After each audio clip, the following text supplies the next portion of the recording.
Computerized Start is brought to you by my awesome patrons on Patreon, and by your tips and memberships on Ko-fi. These and other channel supporters make my live streams possible. You too can become a channel supporter with tiers starting at just $1. And as always, thank you for all your support, including sharing, chatting, liking, and subscribing. Now roll that famous logo animation!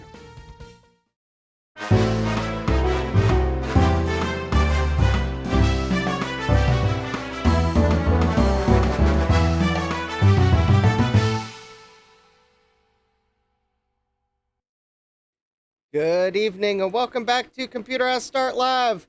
I'm your host, Justin D. Morgan, and I have no Wheel of Regrets tonight. Oh well. Also, yeah. Alright, well. Also have, yeah, let's see. Coffee Go, links in the description. Let's see who's in the chat. I'm throwing myself off. There's like nothing that arrived from eBay today, and and let's see here. We have Hardware Hacker. Hi, Hardware Hacker. I love the new hat rack in the thumbnail. Oh, nice. We have Thomas Armstrong. Hi, Thomas. Hardware Hacker says, I have a dilemma. Mac 84 is streaming at the same time, and I'm on a phone. Oh, don't know what to say there. We have Mike's Future Retro. Hi, Mike.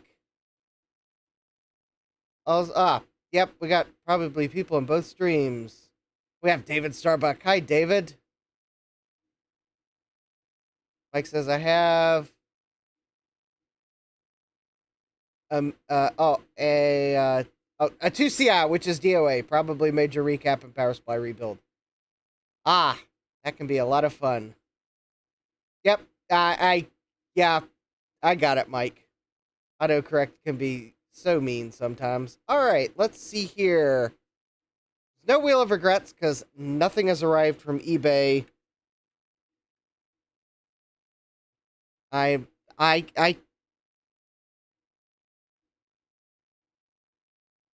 rebuff. Alright,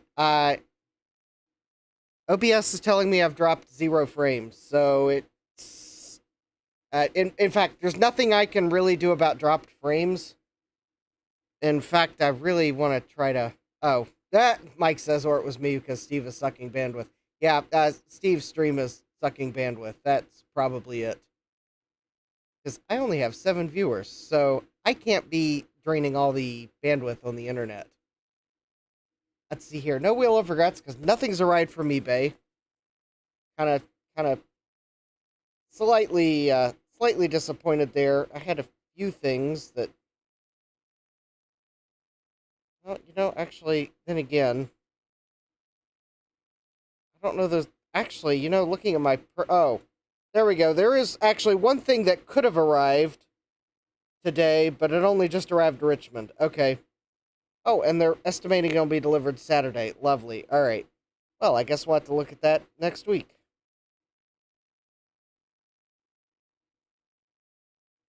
Mike says... Thomas Armstrong says, Starlink is struggling. Mike says, I'm moving in 3 months. I might be losing my Fios, and who knows what I'll have for broadband. All right, well, I do know what we have, and that is going straight to the Gateway computer. So, last time, yeah, that no Wheel of Regrets is really throwing me off. Seemingly, I have something. Mike says, my iMac G3 batteries arrived. Does that qualify as Wheel of Regrets? Only if you don't remove them before storing your Macs. Francois says, Eric's Edge is streaming too. We really need that live scheduling website someday. Mike says, let's recap. All right. Thomas Armstrong says, a Trident video card or Atari PSU. Actually, the item that is inbound is neither. Although I have a replacement power supply for the Atari inbound, but it did not come from eBay, therefore it does not really qualify for Wheel of Regrets, although I could still regret the purchase.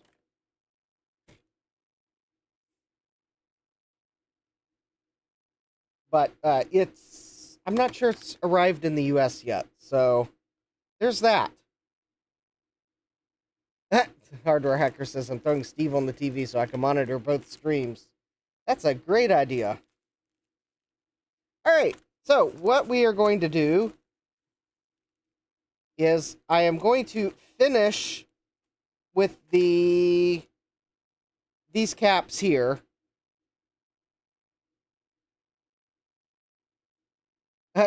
Mike says, right back, got to check the Steve. Did not leave the stove on. Oh, yeah. Alright, so I'm going to finish with these caps here. These are the, I think, 220 microfarad, 25 volt. I think I have 4 left.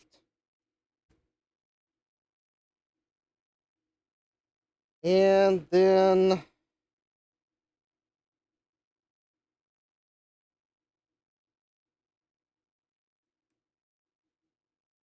yep. And then we'll go to the next value. So these are...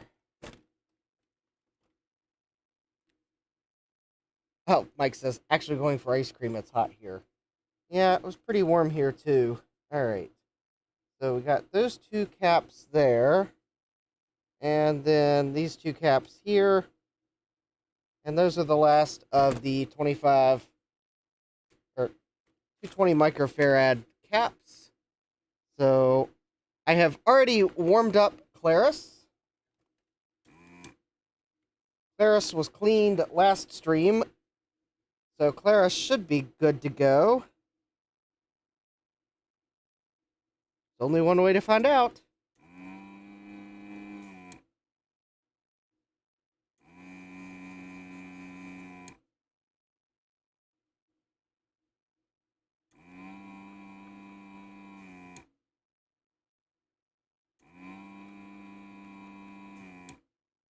Actually, I believe I need to add some solder to these points first.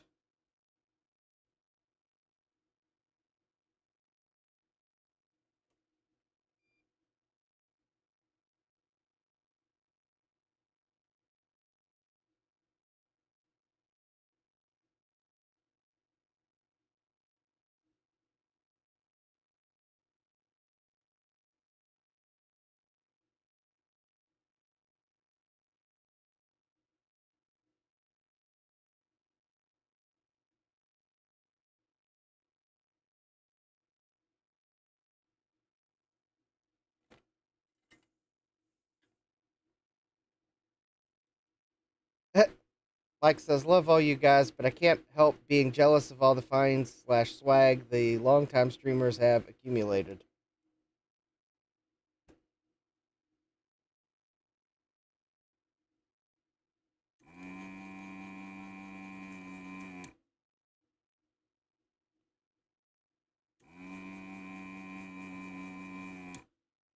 For the record, I've probably paid for more than I've been given.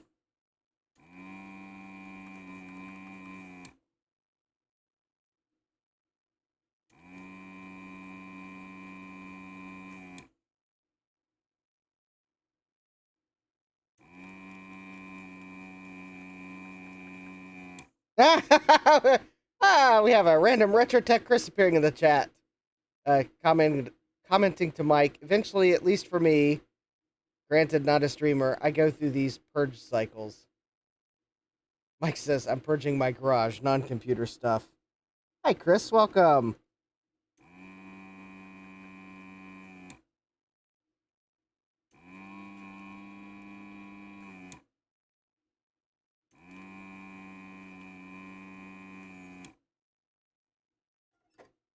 I guess now's as good a time as any to mention that in August, I don't remember the date, there's a swap meet in Northern Virginia.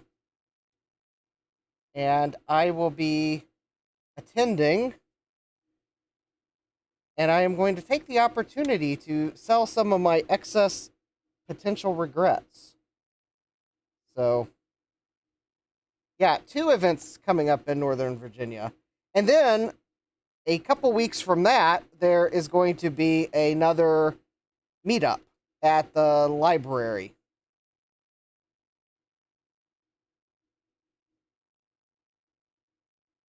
So I will not have excess potential regrets for sale there because the library does not allow selling things. So that will be nice that there's going to be a swap meet. Although I don't know how big of a swap meet it'll be. This is the first time it's being held, and I figured, why not? There we go. Chris says the swap meet is on August 24th, and Chris will remind us of when the meetup is.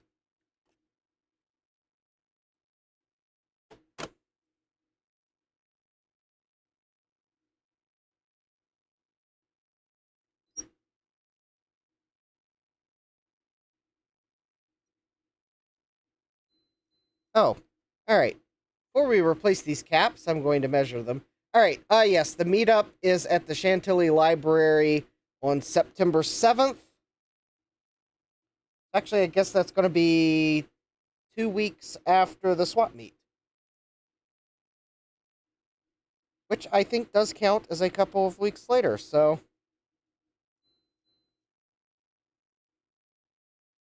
but yes, the meetup is free.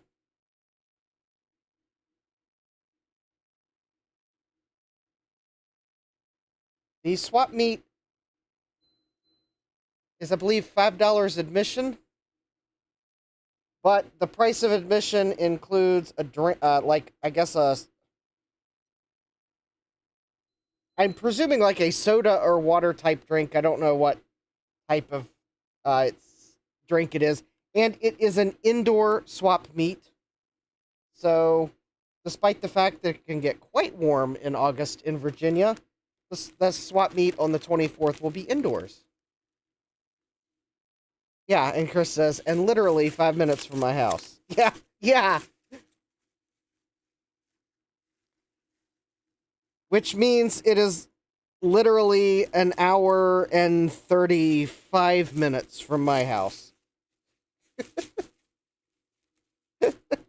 Or something like that. Chris says it's where I go to vote. Oh, so Chris knows exactly where it is.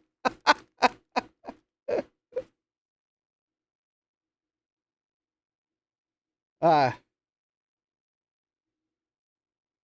so anyways, I thought I would go ahead and announce those items.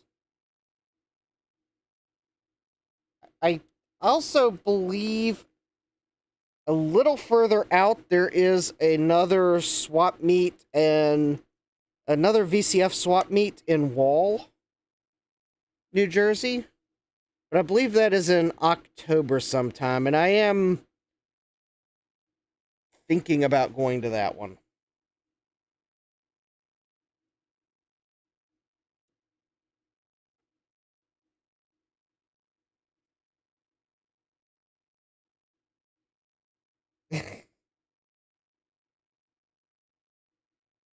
However, I will have just been on vacation, like, I think a couple weeks before it, so I may also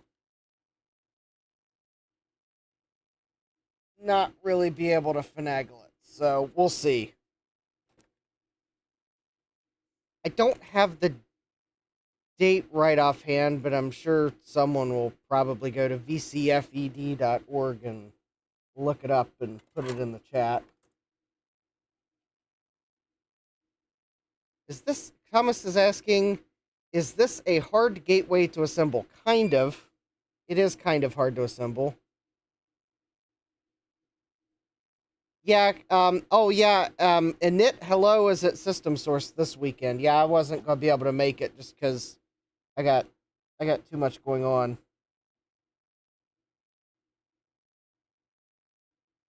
And I'd wanted to attend Boat Fest this year, but that didn't work out either.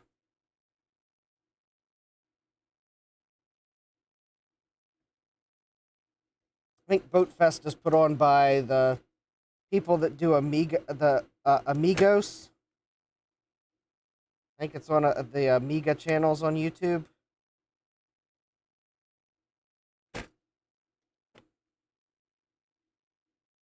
Yeah, Chris says Boat Fest is further from my house than Wall. Yeah, um, it is closer to me. It's in West Virginia, so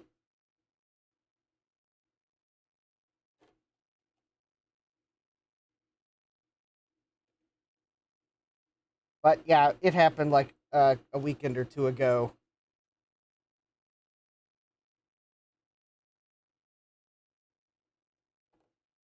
Of course, the other thing is I have family relatively close to Boat Fest, but I just had too much going on. Otherwise, I probably would have gone up that way and visited family while I was up there, which certainly makes the tolls a little more worth it. Granted, West Virginia's tolls have nothing on Northern Virginia. Chris says the VCF swap meet in Wall, New Jersey is October 18th.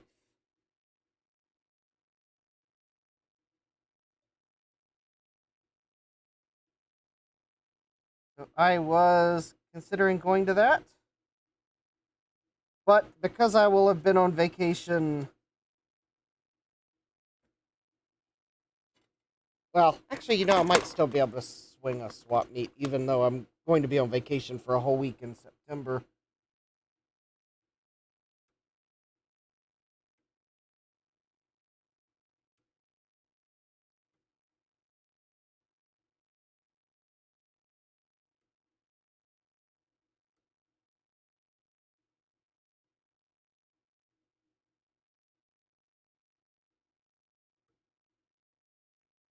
All right.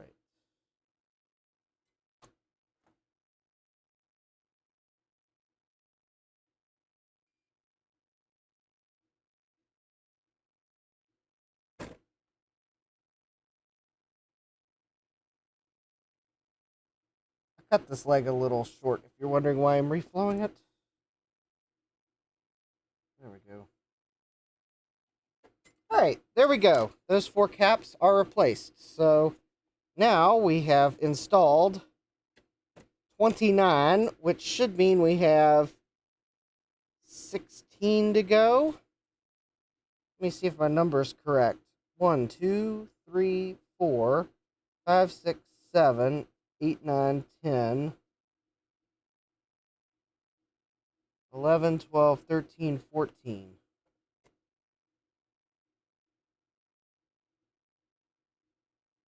Oh, and then two in the on the inverter board for the backlight. 16. There we go. Count is correct.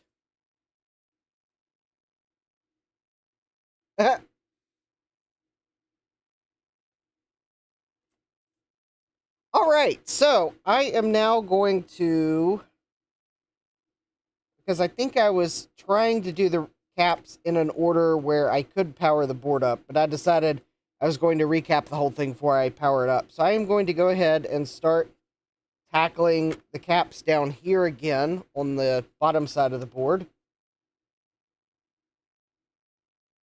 Partly because there's one of this cap and then I think 4 of these, which are partially off screen, so you can't see what I'm pointing at.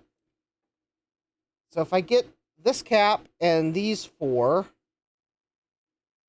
oh, no, there's the 2 caps I missed. So I guess I have 18, because I forgot in my count, I forgot about the inverter board.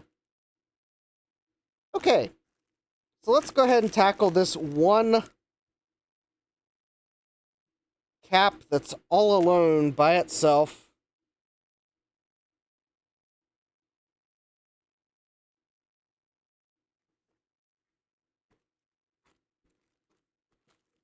And the reason why I'm digging through the... All right. So this cap here, I believe, is an 820 microfarad something. And I was going to remove the cap and then hopefully figure out what kind it is. Hi, Mega. Welcome. Because I couldn't tell if it was a polymer or an electrolytic. So I think I ordered both for it. I may still just install the polymer.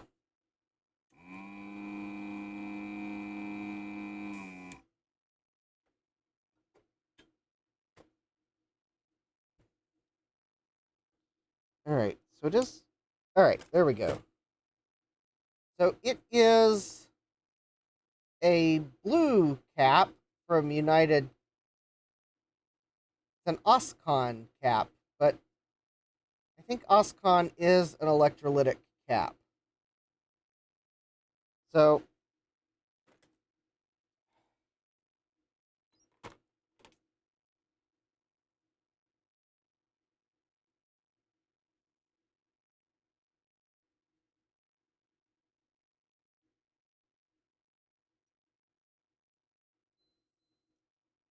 and it is interestingly enough reading 1000 microfarad, even though it's an 820 microfarad cap. So, interesting. Alright, and I think...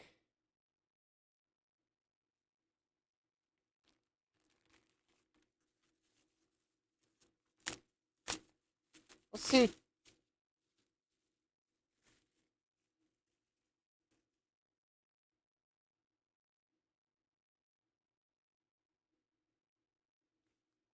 Let's test fit. So I could use this cap. It's a polymer cap.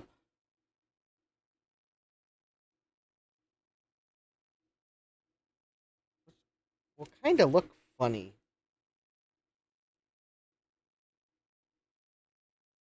It's probably unnecessary.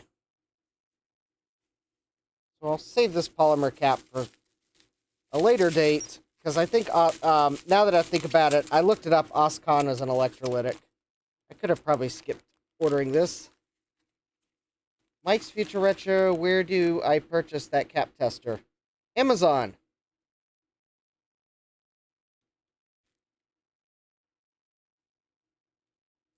I bought it on Amazon.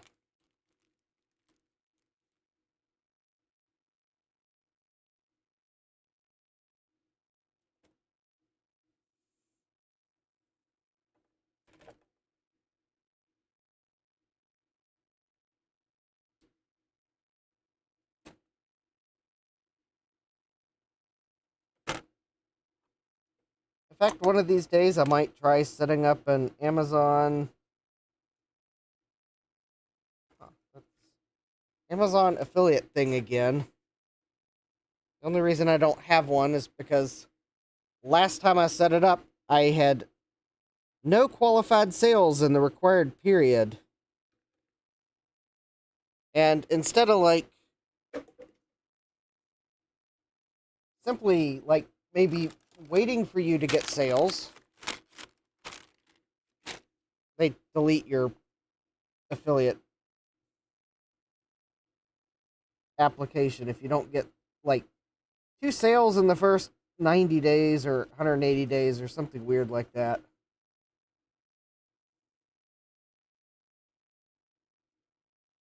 Alright. Oh, those might just be vias under there. Okay. I couldn't tell if there was something on the board under there. Alright, so we're just going to use this nice Nichicon electrolytic. It is... So, the Oscon cap that was here was a 4-volt cap.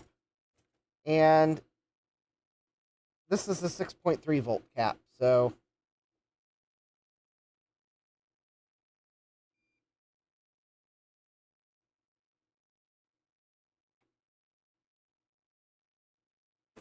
Well, fun fact, I have nothing that Tahoe will run on.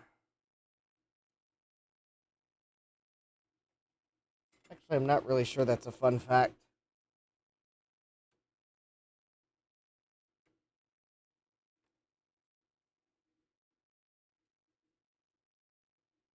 There we go. All right, so that cap's replaced.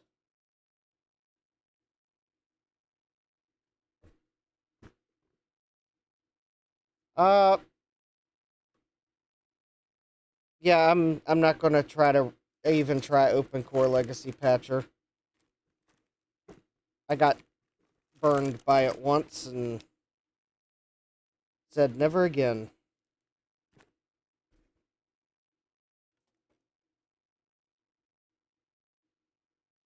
I don't think it was that group's fault as to why I got burned by it, but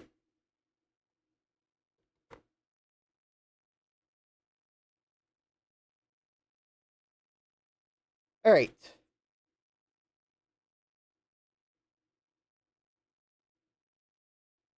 Chris says I need a new work MacBook. Mine is an M1. Well, my MacBook is a 2015 MacBook Air.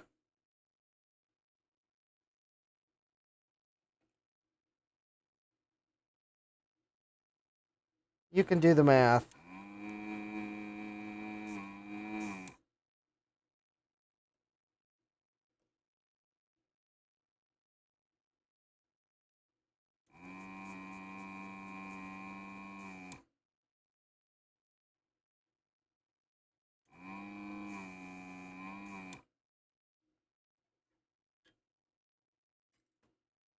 Fortunately, yeah, the 2015 can't run anything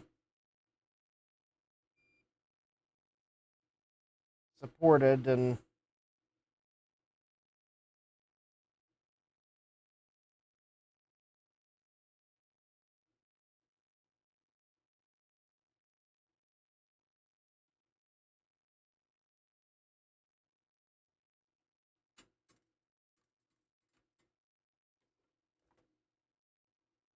I remember the comment. I got burned by OpenCore.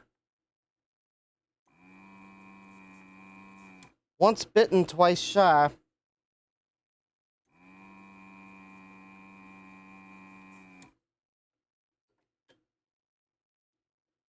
When I was using it on my primary Mac, at at the time I had a Mac Pro as a primary Mac. At some point, I got an update that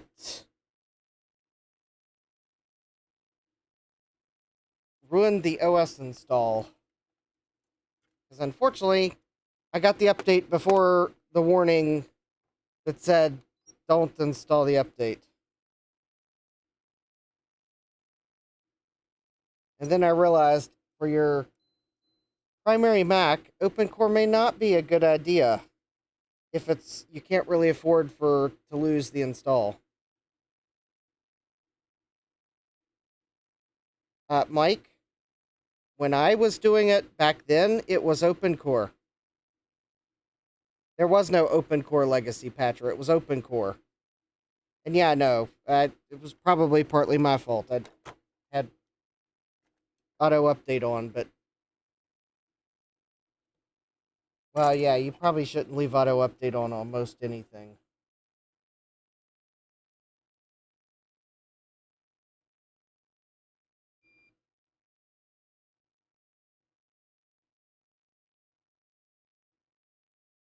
I mean, maybe I might try it again, but yeah, this was there wasn't an OpenCore Legacy Patcher. It was just OpenCore. That there was uh that's probably telling how long ago this was. And I just never really wanted to try it again because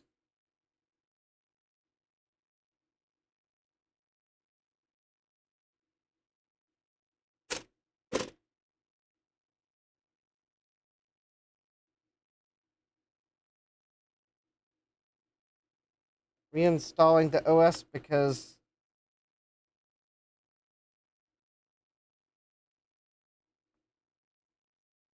I mean, I might try it, but I am really hesitant to because I can't afford downtime.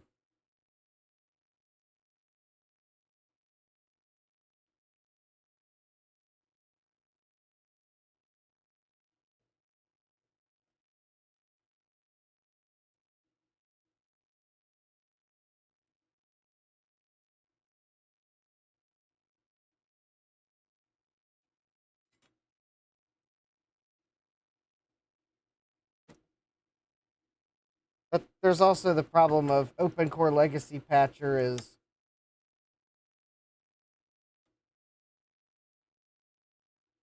no, there is no possibility of it working after Tahoe. Well, I don't really have a secondary Mac I can.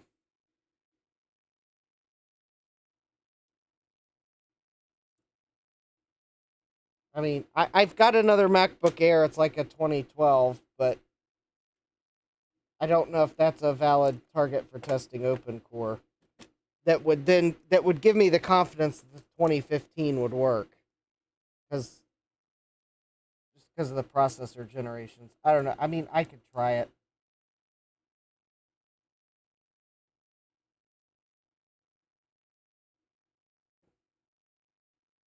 At some point, I just need to bite the bullet and get a a newer Mac.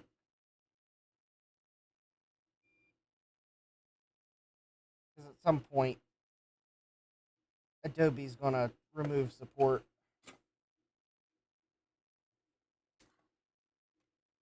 Yeah, Tahoe's the end of the line. I don't know that I want to go up to Tahoe, honestly.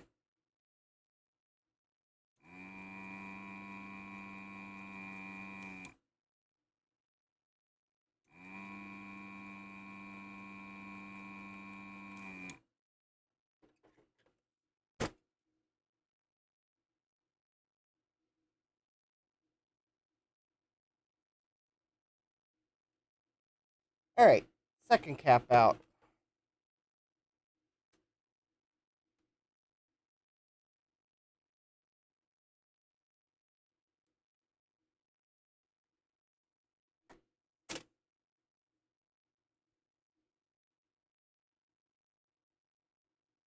Yeah, I was getting these one at a time because I got to fight with the. There's a this insulation here that I think is very sticky, and I think it's here to protect the component leads from the plate that the motherboard mounts on.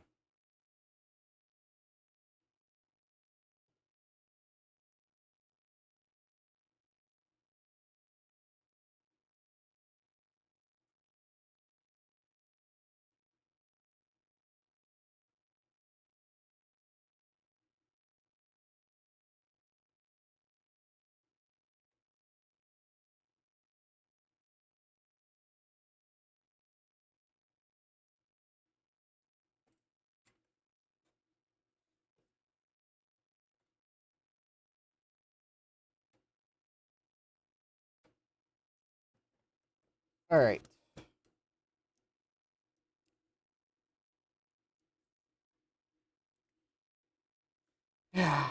Anyway, one of these days I'll just bite the bullet and get a Apple Silicon Mac so that I have something that I know is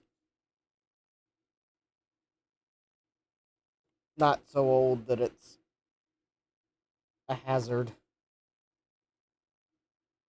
And I'm not referring to the battery. I've replaced the battery in it.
All right. Harder Hacker says I got a M2 MacBook Pro. Nice. Yeah, one of these days I'll find a Apple Silicon Mac at the right price.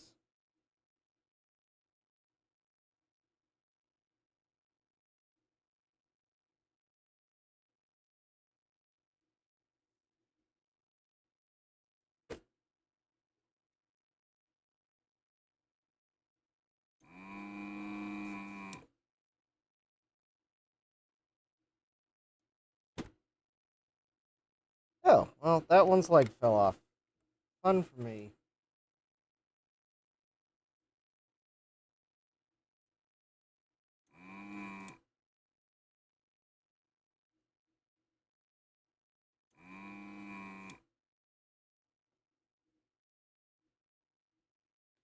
Alright, so let's see if I can deal with the leg that fell off.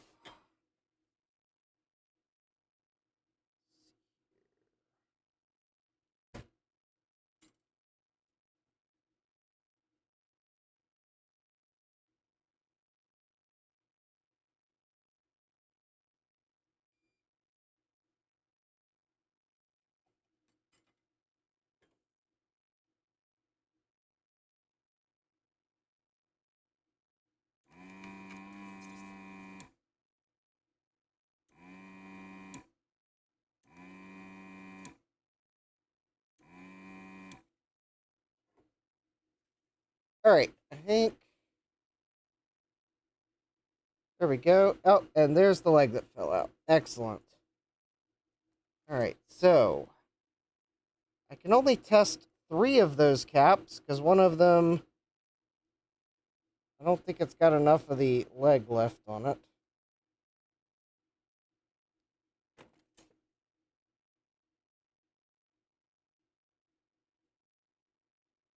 Well, I can try. Alright. This is the one missing part of its leg.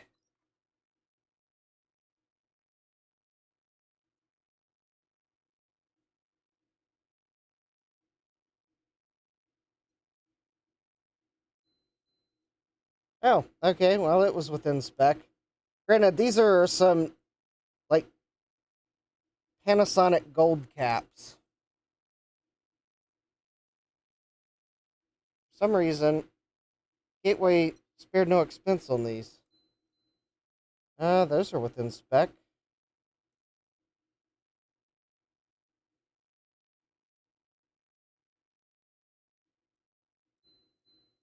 Within spec.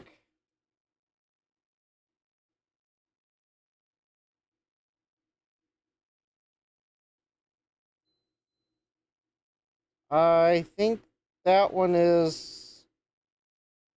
Yeah, that one's also within spec. Although.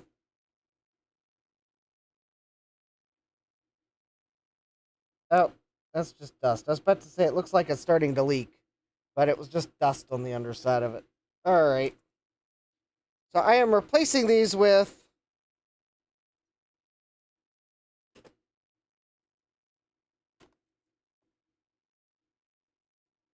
Oh, Panasonic capacitors. How appropriate.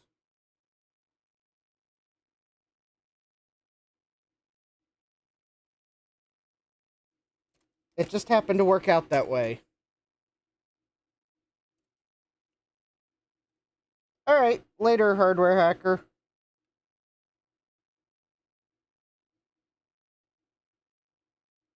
So they're not the same series of caps, but they are Panasonic caps, so I managed at least managed for some of these caps to be able to replace brand for brand. Because I sure wasn't replacing Tipo brand with Tipo brand, that was for sure.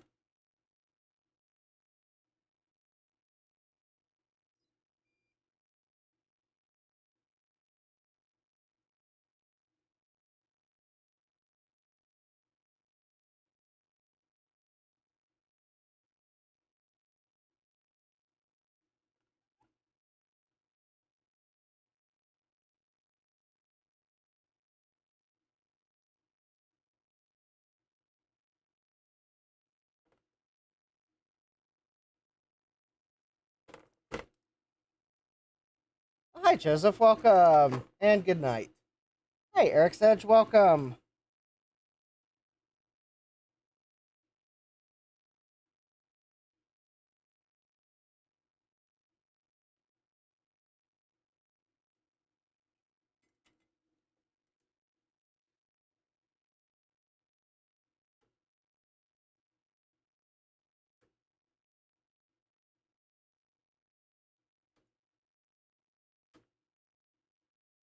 Yep,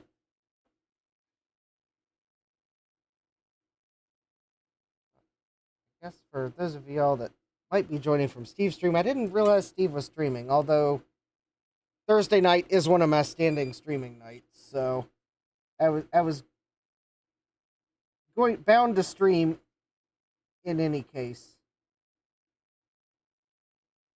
'Cause I don't claim to own Thursday nights. And I realize sometimes that's the only night some people can stream sometimes. So glad you're here, or maybe possibly listening to both streams.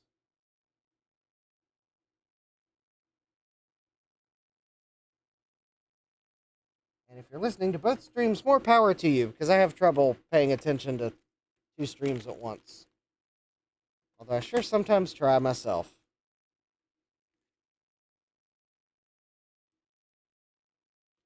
Alright. We got those down. So now we have a bunch of smaller caps.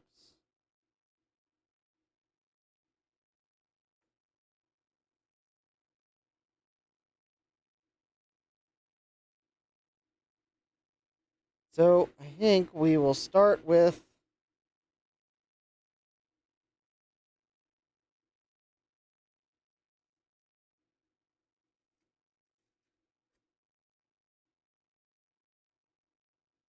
see, there's 3 of those, 2 of those.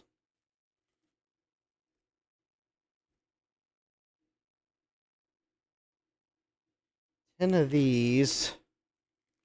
And 10 of these. So that was an alt cap.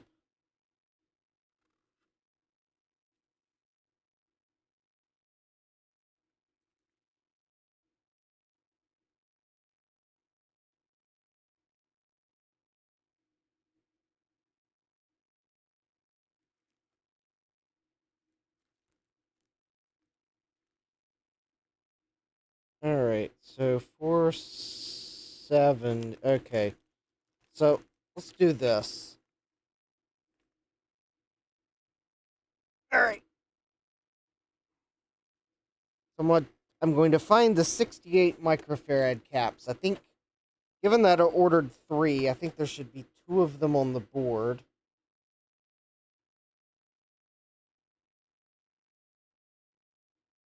And actually, let me look at the size of them. That'll help me find them. Because normally, I don't. Normally, for a desktop, I don't worry about height as much. Because usually on a desktop, there's less of a vertical clearance issue. However, this is an all-in-one, and the back is shaped such that there's less room in the back on this side of the board than this side. So I took a lot more care in ordering caps that were the same height or shorter.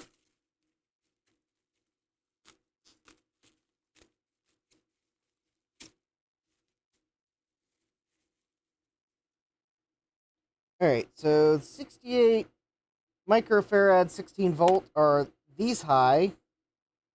So I have a feeling these are...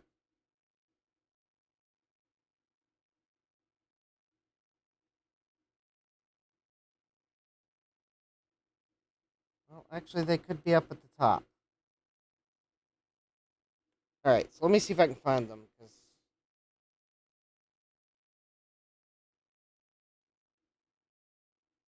Alright.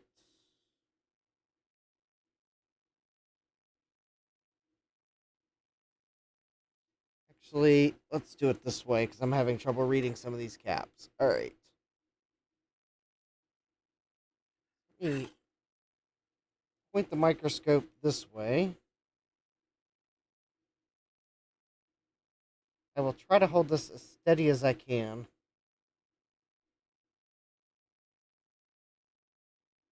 Alright, so that is a 22 microfarad.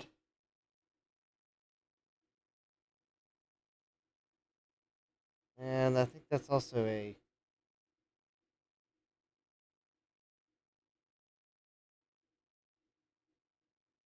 22 microfarad. Okay. What about that one there?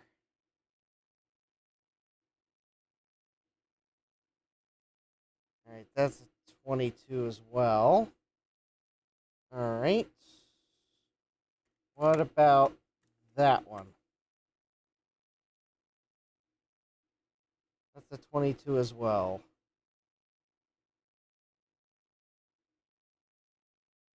Oh, okay. So are we looking for one of... Oh, I bet that's for one of these, like, really short ones. Because I bet...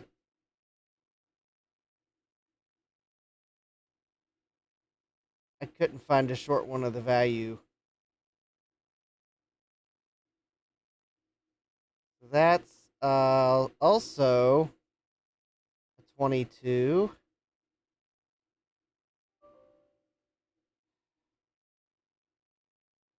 Alright, I guess we'll let that software upgrade because it has nothing to do with streaming. 22. Oh, but it's these two right here. There they are. Of course, it would be the last two I check.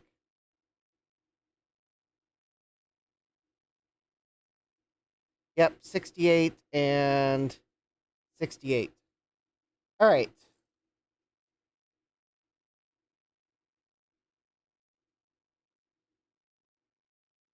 That's right. I could not find short caps, and I'm hoping... Oh, that's right. So I couldn't find short caps.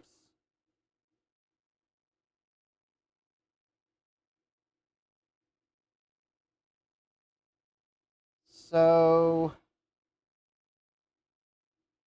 Alright, I'm going to have to wipe up the isopropyl alcohol I spilled. Well, Mega, there's a problem there, too. Yes, I could put them sideways, but I think there's a problem there, in that there's a mounting bracket that goes down here on this corner of the board. So let me take these two caps out. That's step one.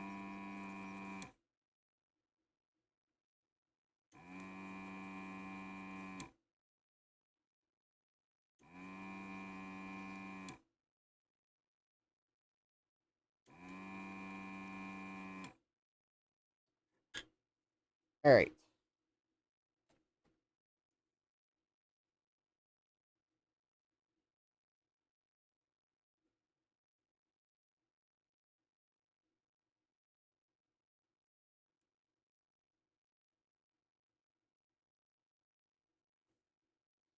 I got one out.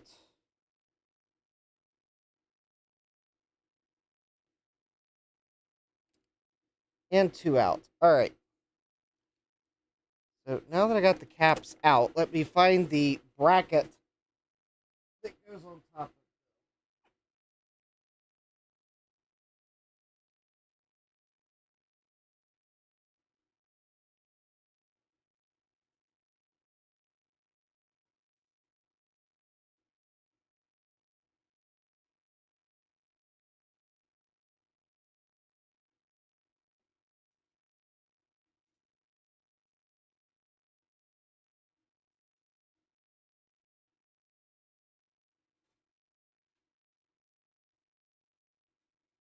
Okay. So is this... Okay. So I think...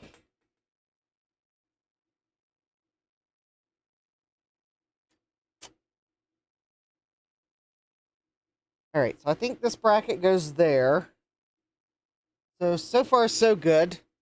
Those caps are outside the bounds of the bracket. However, I believe this bracket then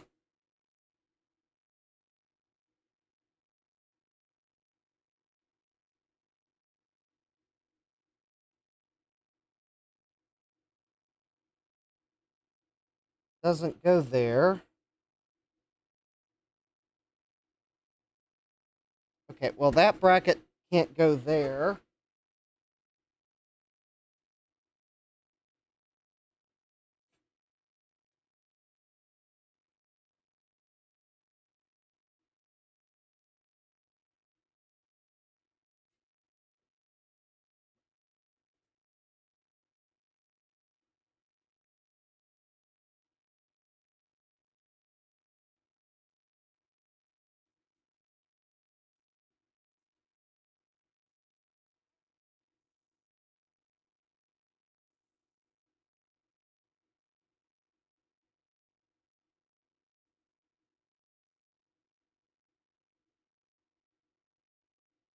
Oh, maybe we're fine. Okay.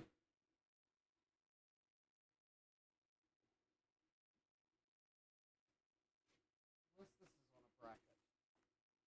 No, it's not. All right.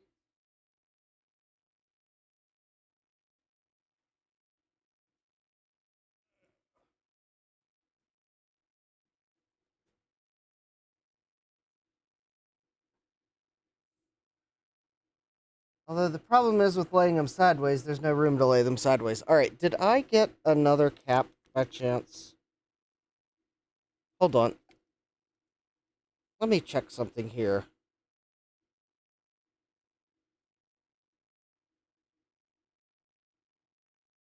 No.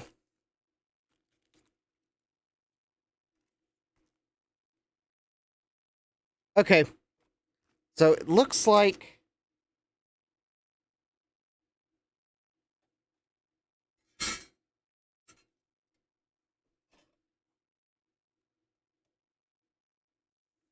Thomas Armstrong says, back from 7-Eleven, had my Slurpee. Nice. All right. All right. For now, I will put these caps in.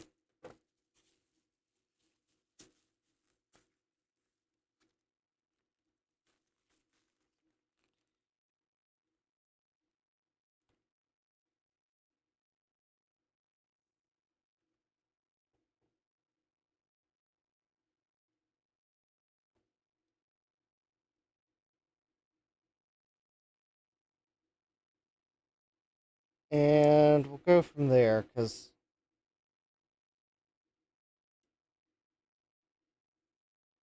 All right. This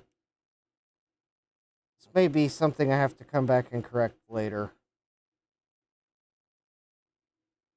But at the moment, I don't know that I can lay them flat because of brackets. But they are going to stand up taller than the originals because I could not find a short replacement.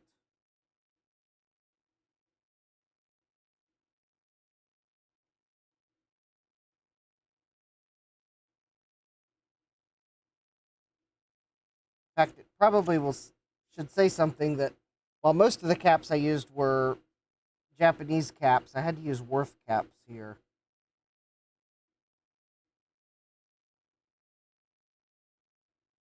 Because this was a value that I guess isn't as common. Because I've noticed Worth has caps and values that other brands don't.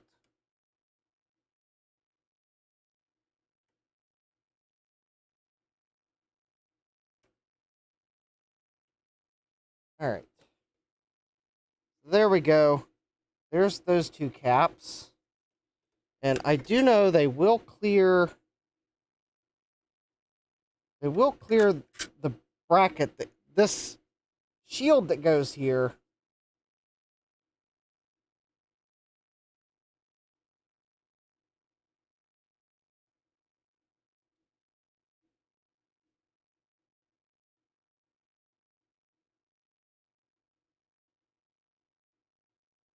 And I think the hard drive caddy goes over top of here somehow.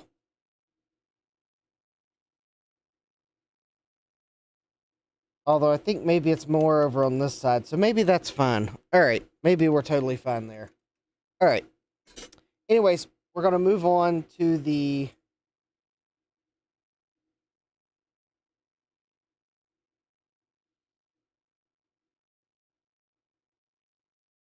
22 microfarad 25 volt short caps here.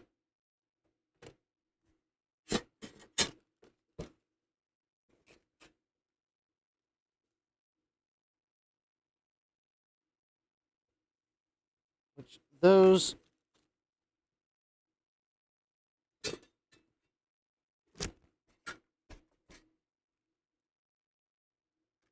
So for those two caps, I got these.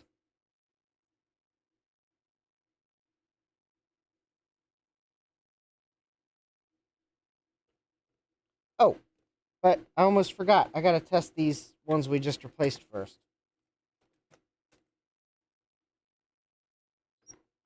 That's the deal. So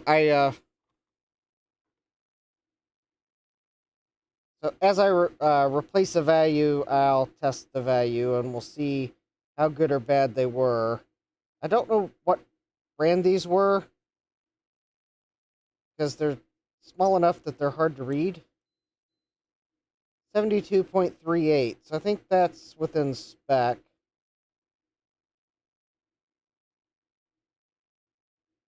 I think it's a United Chemicon.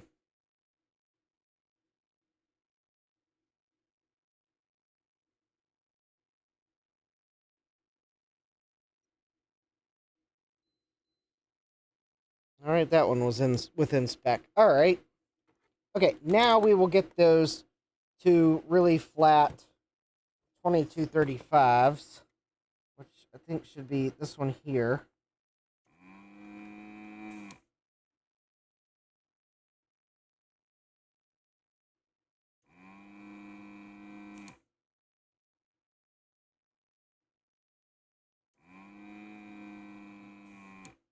Yep, it's definitely that cap, because my finger is getting warm. Touching the cap on the other side.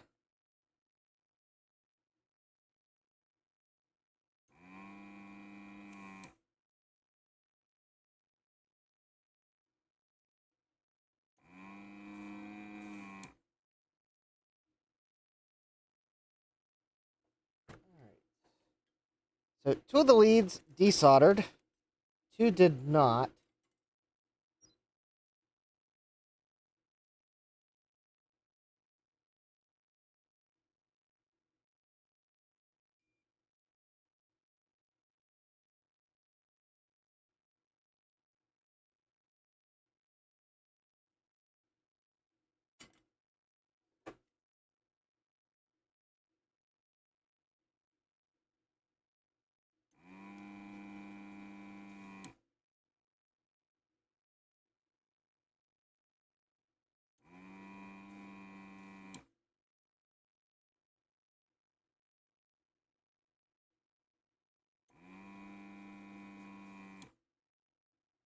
I think one of those caps fell out.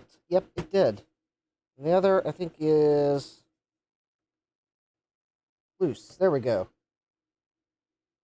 All right, let me double check. These are 2235s.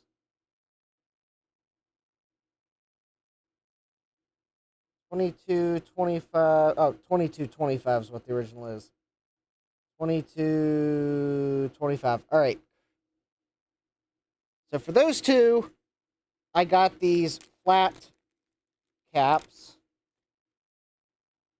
Not to be confused with my flat cap, by the way.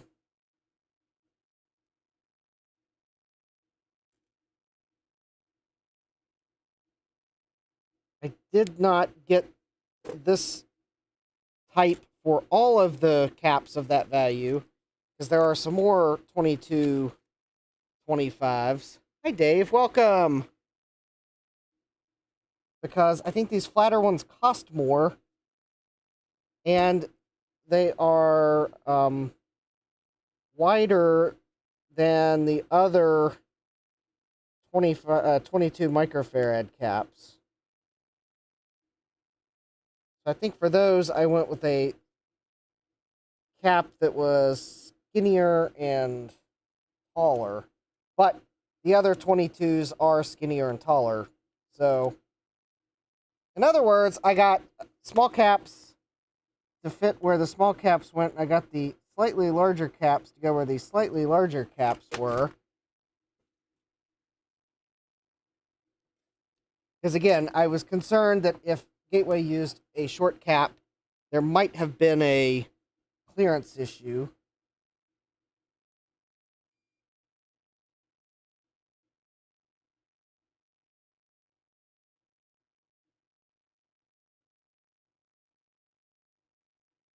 So I went ahead and paid extra for these two. I'm pretty sure the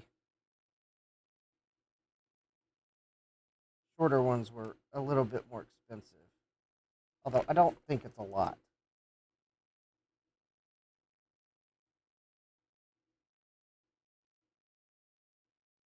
There we go. All right.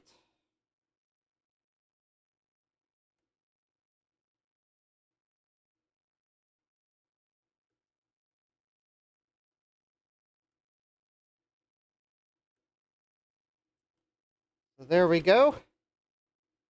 Two short caps to replace two short ones. I would have tried to find that height for those two, but I could not find it.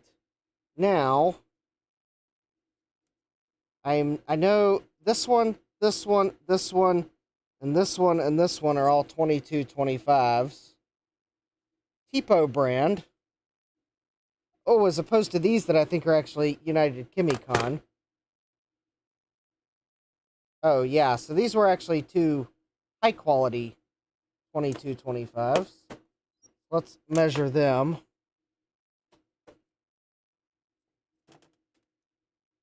And then we'll get the rest of the 2225s, which I'm replacing with 35-volt caps for longevity. Oh, hold on. I don't think I had my probe on it. Oh, wait a minute. Oh, there we go.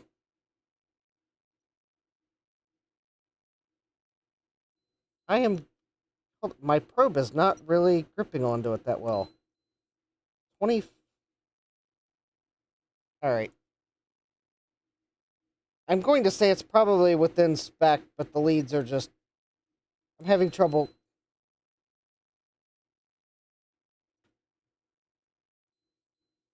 Yeah, I was just having trouble gripping them. Alright, so those were in spec. So now we have, I believe, 2, 3, 4, 5, 6, 7, 8 Tipo brand 2225s. And something tells me they will probably be not as good as the United Chemicons over the same time period. This board is looking good. So let me mark on the underside of this board where all the caps are that need to be replaced. So we got these two here. And we got one by this fan connector here. 1, 2, 3. And we've got one here. And then we should have, I think, 1, 2, 3. 1, 2, 3, 4.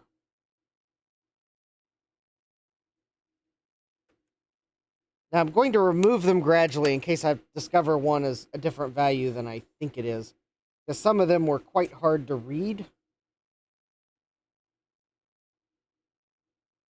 So I'm going to start with these. Now some of these I think I may have removed to read them, and then, but some of them I may not have. So I'm going to start with these three over here nearest the CPU.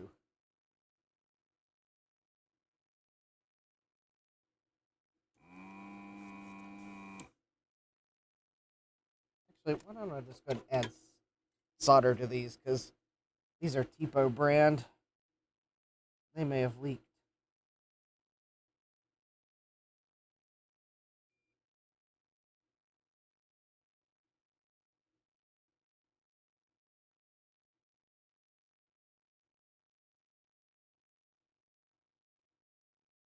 1, 2, and that's right, 3 by this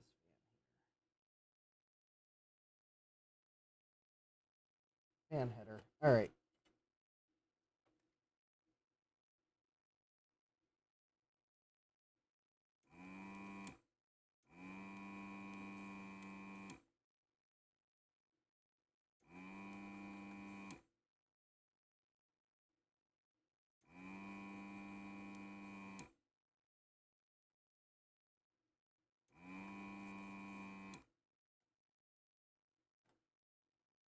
All right, that's going to need more solder. Let me try desoldering. That's going to need more solder.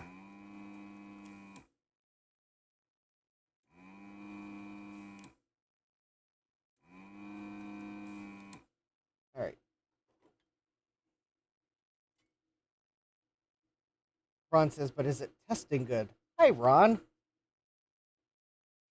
No, the TPO ones have been testing bad.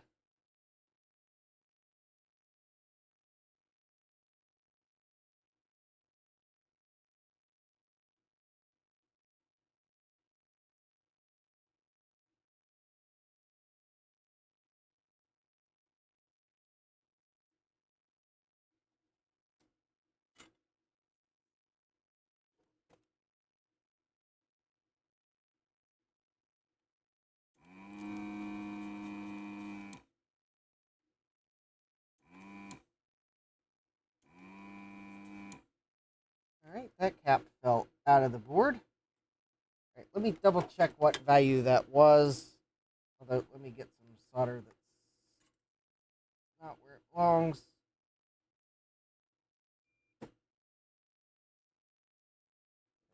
All right.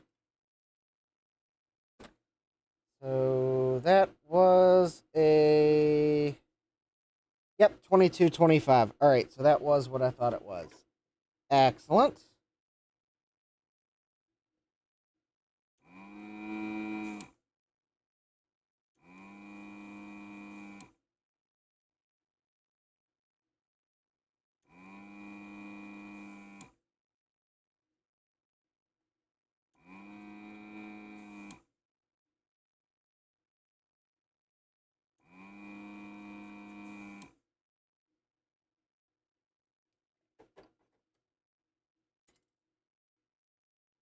That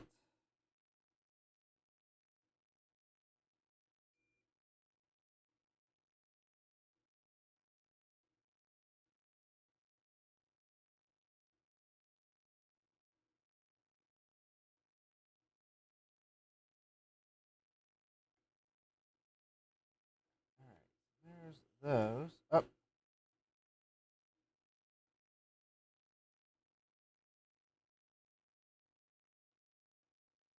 The second one fell out. It's got a little more solder holding on to it.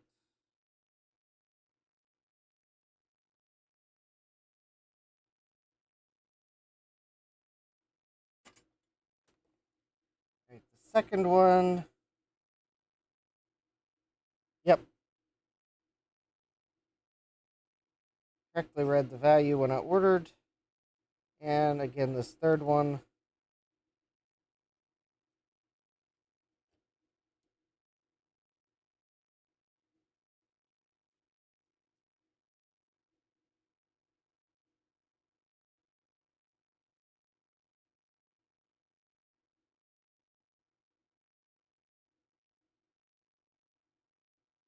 Yep. All right. So we'll go ahead and get three new caps in.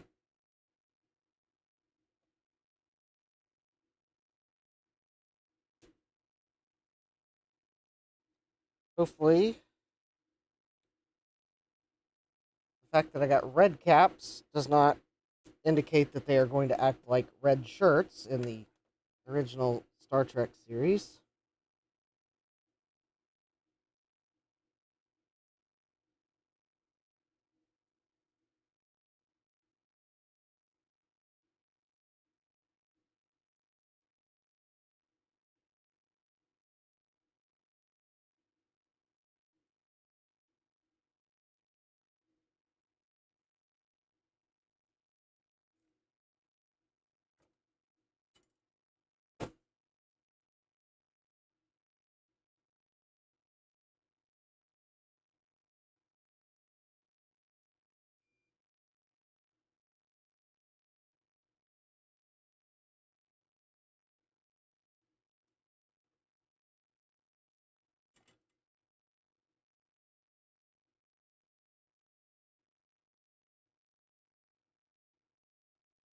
that. Hold, please. There's still solder in these vias.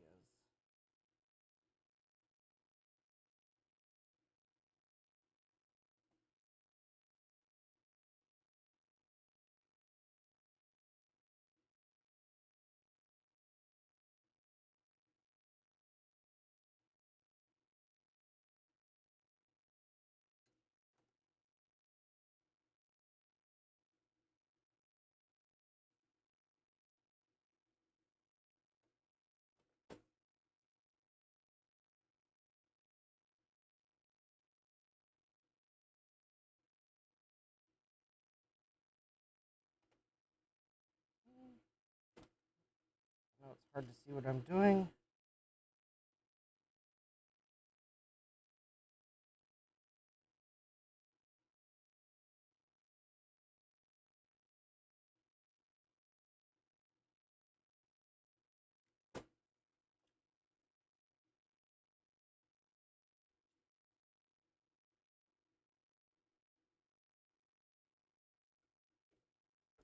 All right,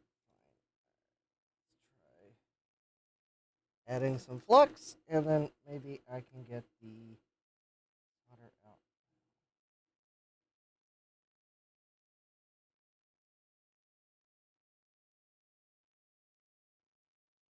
There we go.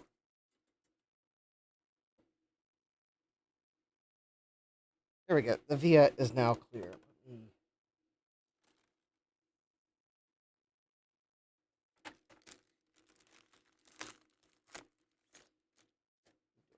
flux cleaning on the top side of the board.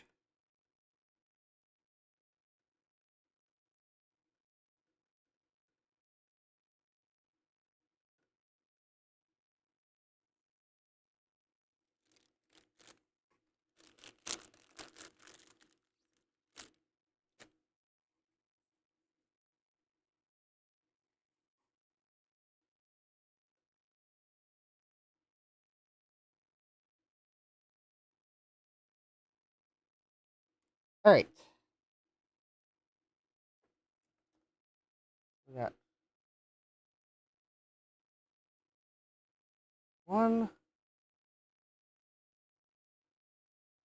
two, and three.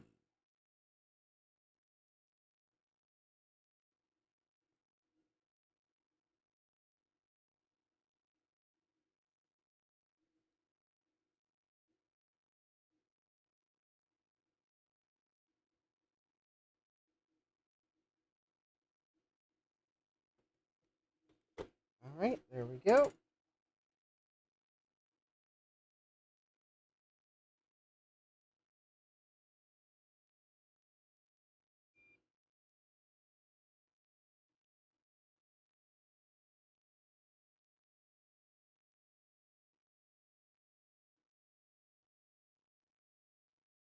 One, two, and three.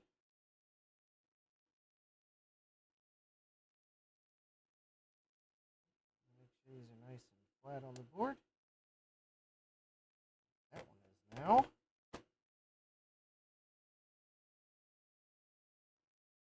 That one is now. And that one is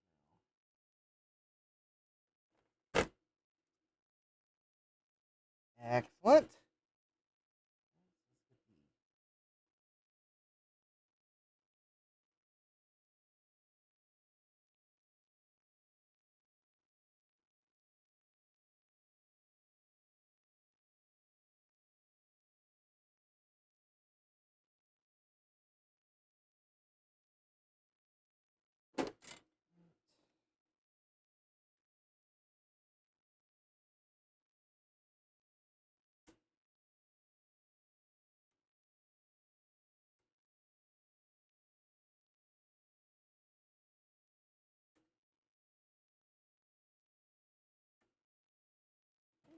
That, and because I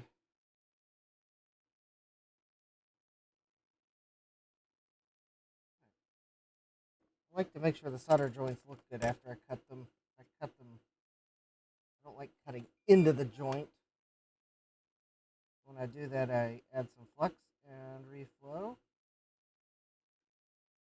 I also do that if I don't like the way the joint looks.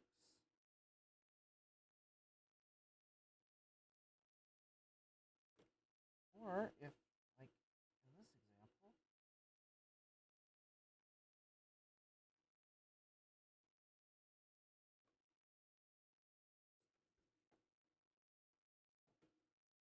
oh, I think that's soldered now.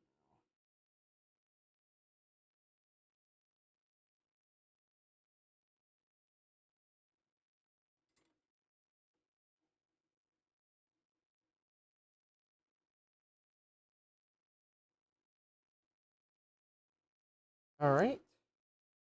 So there's those three caps. Very nice. And now I think we have four more. Let's go ahead and get this one here. And then I'll get the three in the audio area. Oh, let's test the three I just replaced first. That way we can see if as we move up the board if they get worse. Oh, that one I think is within spec. Should have been 22 and it's 21. So yep, I think that the math checks out on that one. Yep, that one's in spec.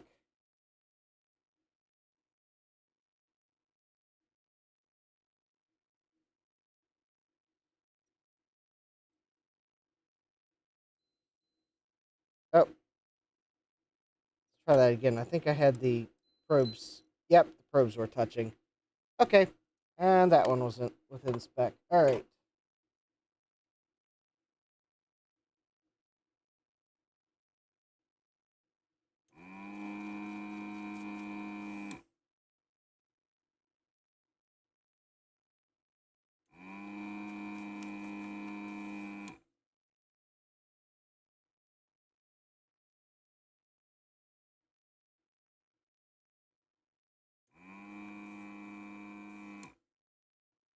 Well, that needs a little more solder.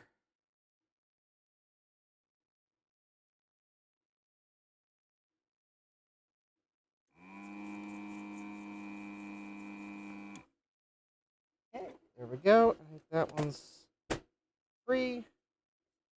Yep. All right, and that is a 2225. Oh, I thought I could test it before the meter shut off. Oh well.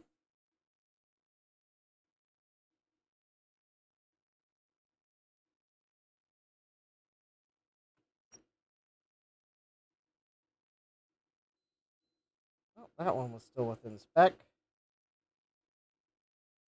But granted, they're 30-year-old caps, so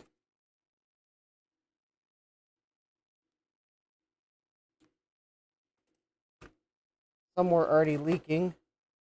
Others were probably not that far behind. I don't think that one was leaking, though. All right.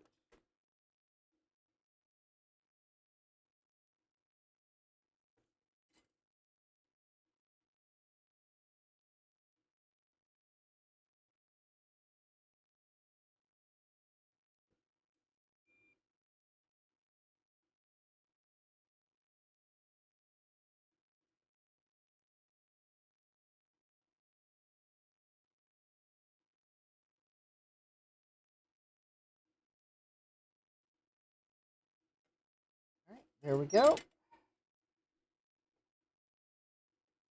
Very nice.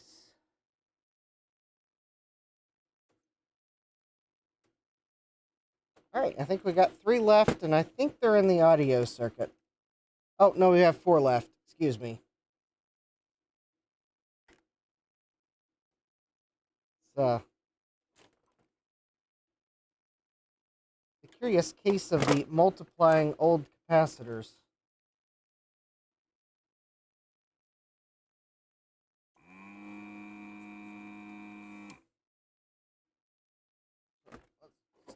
add some more solder to these caps.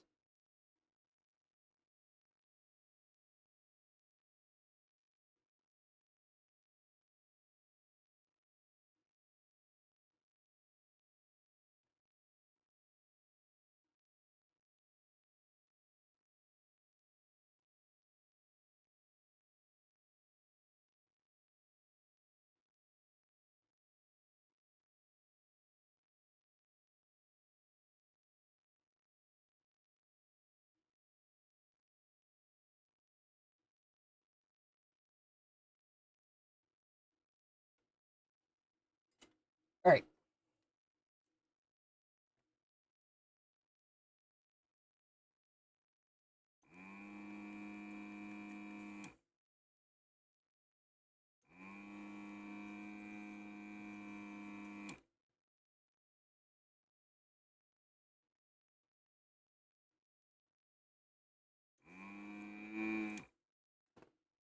There's one out.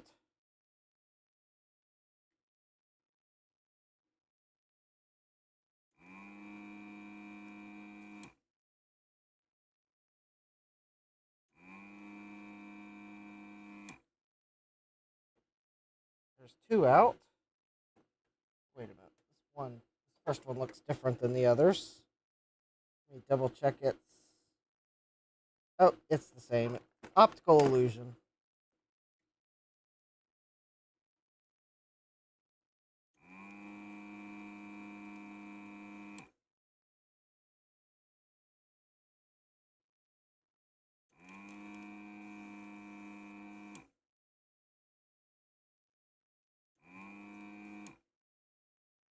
Okay, there we go. Three out. And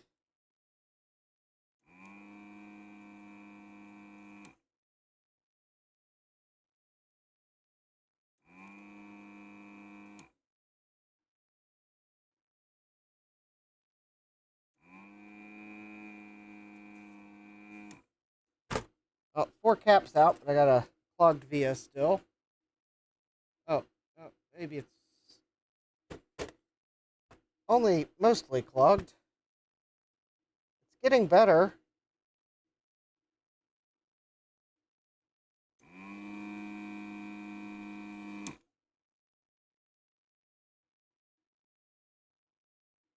All right, that might actually be enough to get the cap in. All right. For these last four caps.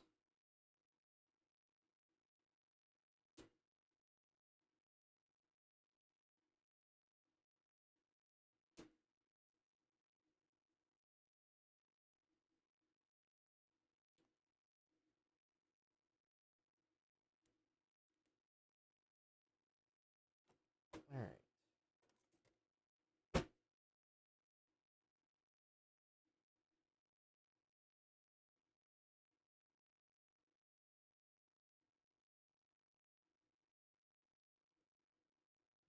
Nope, I guess that's not clear enough. All right, hold please.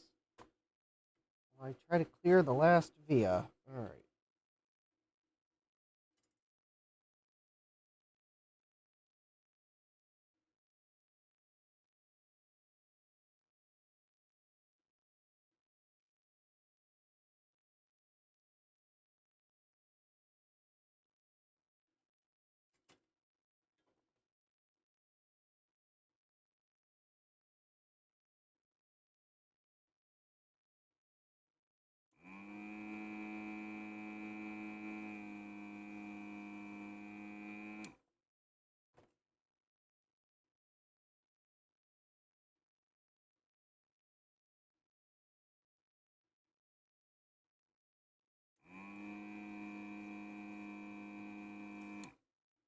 I think I got it that time. Oh yeah, that's nice and clear now. All right. One. Oh, oh. Stripe goes that way. One, two, three, and four.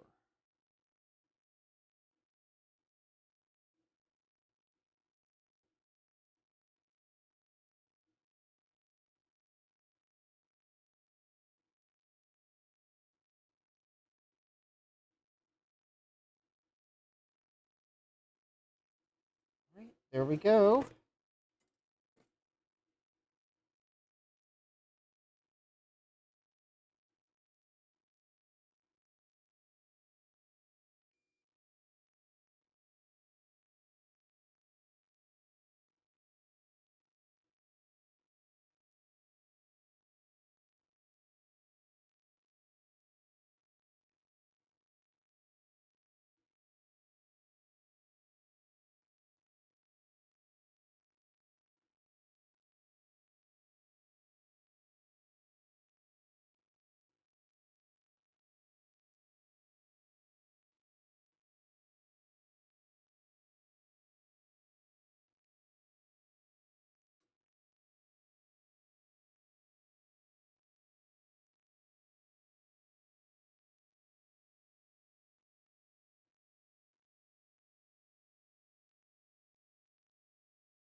All right, there's that.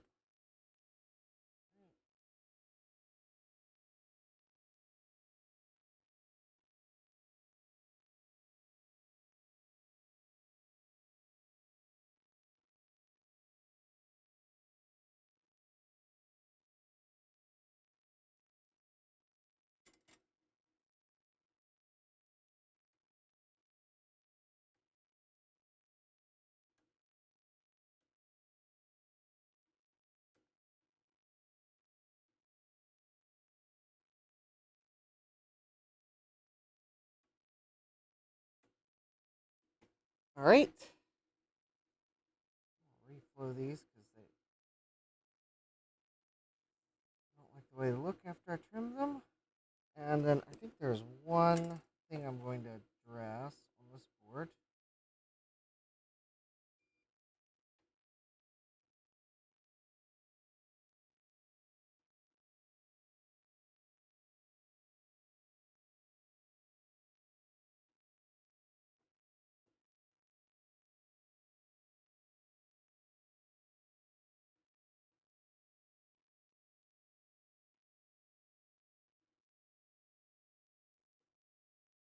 All right, so there's one cap that I replaced. I don't like how short the leg looks.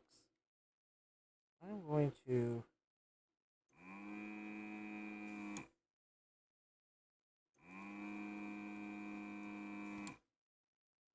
I trimmed it too short by accident, so I'm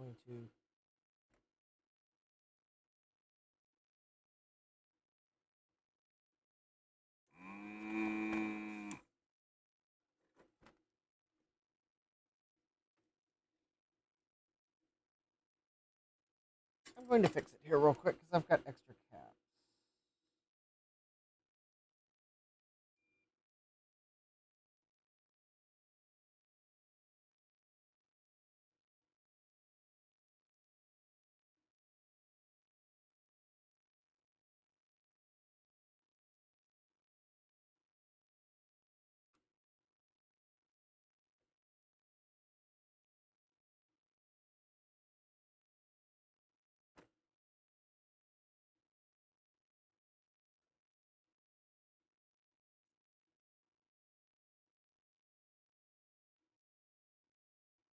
Oh yeah, I cut that leg way short.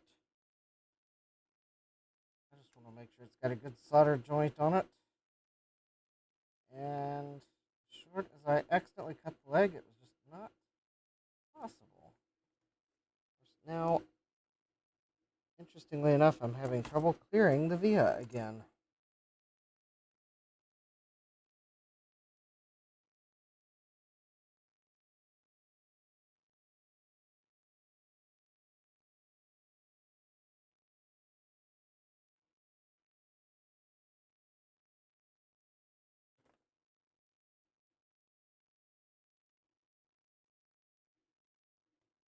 All right, hold please. Maybe this is an example of I shouldn't have done anything, but I didn't like the way the solder joint looked.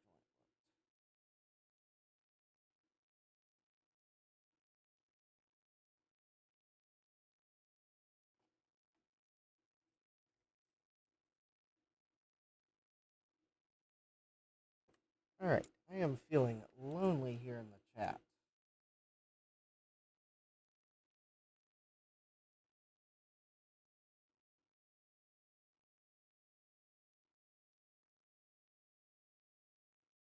I realize it's probably because Steve is streaming as well, and that's fine. I just like to know that my chat's not malfunctioning. Because YouTube does also do that to me sometimes.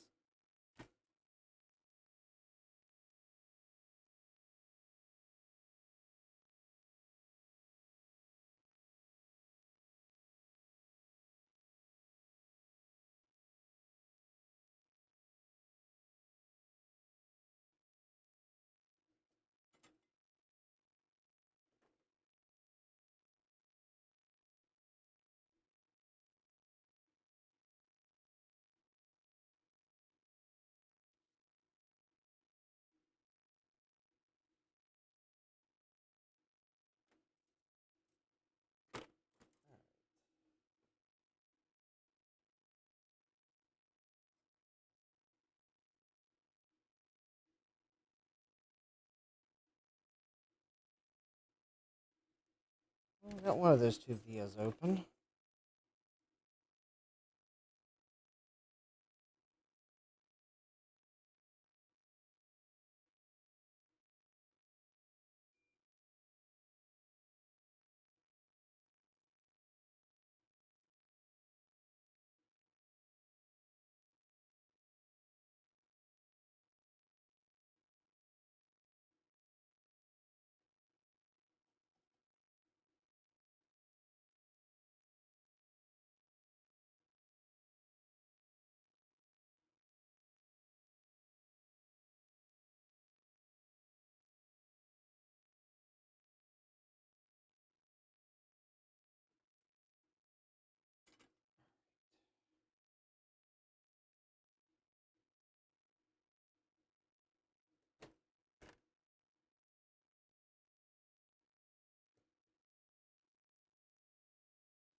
Alright, I guess I want to go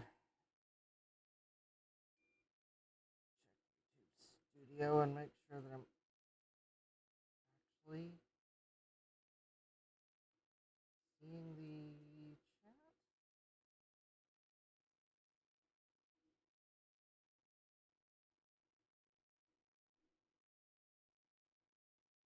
chat. Alright, I guess I'm just...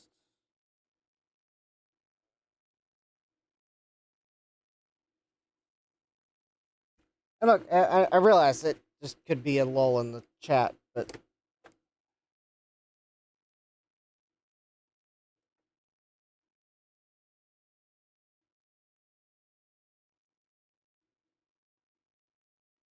the OBS chat view doesn't, like, show you that...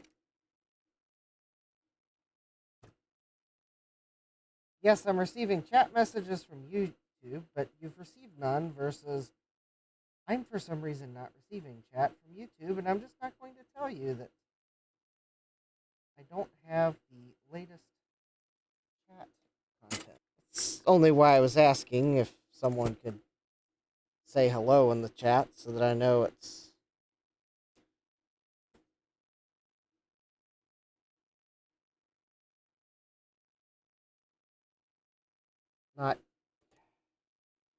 not a problem with OBS. All right, so I got the leg of the... I got the via cleared. I'm going to solder this new cap in. And then I'm going to try not to cut its legs so short that I get afraid that I didn't solder it.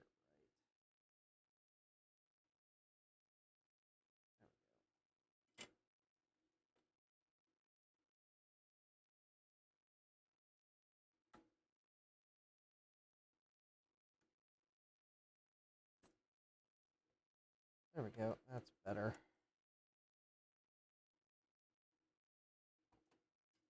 Oh, hey, Topaz. Welcome. All right. I know that it's just a slow chat. All right. I can work with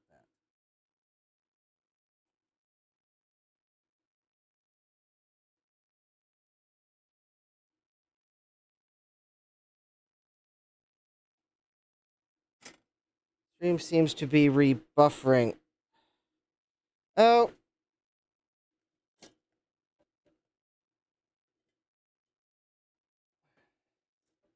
Yeah, it does look like my bandwidth is coming and going, and uh, looks like maybe it's recovered for the most part. All right, so I have finished recapping this board, I believe. I do not see any caps with X's on them, so that should mean I have replaced all of the capacitors. Now, I need to clean the flux off the bottom of the board. Oh, we need to test the last few caps I removed, too. All right.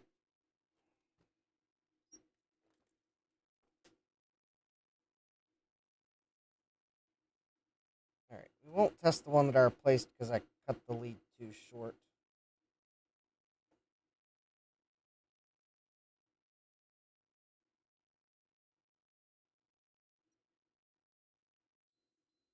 Oh, that one's in spec.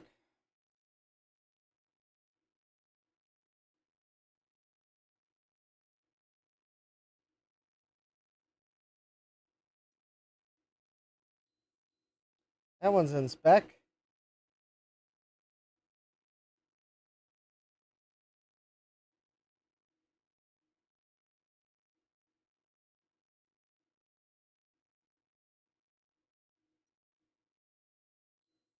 That one's in spec. And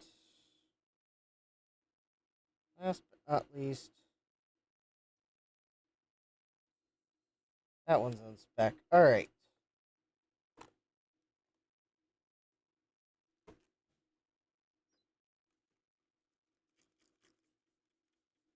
I'm just spraying. Okay, you can't see it because it's off camera. I don't know if I can zoom out wide enough. Okay, you can see some of it now. Spraying the bottom of the board with isopropyl alcohol. And then I will use a toothbrush and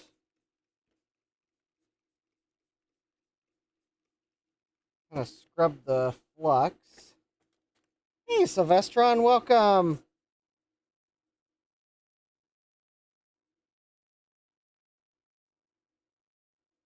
You joined just as I finished recapping, and now I want to clean the flux off a little bit. I think I should probably put this board through the ultrasonic cleaner, just in case there's any residual electrolyte on the board from any caps that didn't look leaky but maybe were, or maybe I didn't get it all up. And to also just kind of get the last of the flux off the board. At least for testing.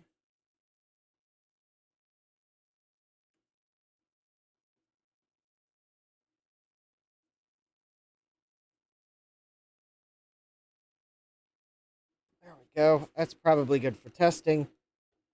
Just kind of want to get enough flux off of it so I'm not going to make a mess of things. I do have to reconnect enough of the board together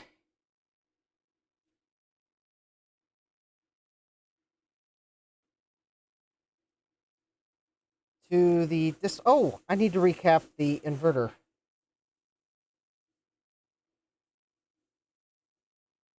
So I should probably go ahead and do that now. All right.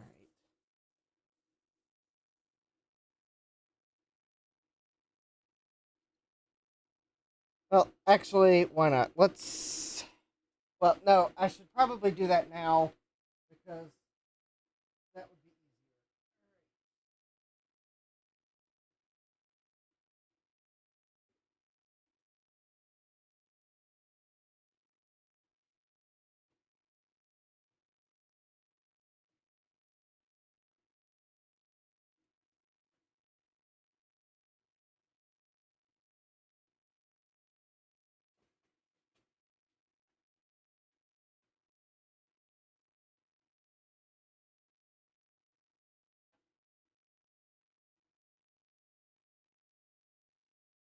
If I can find it.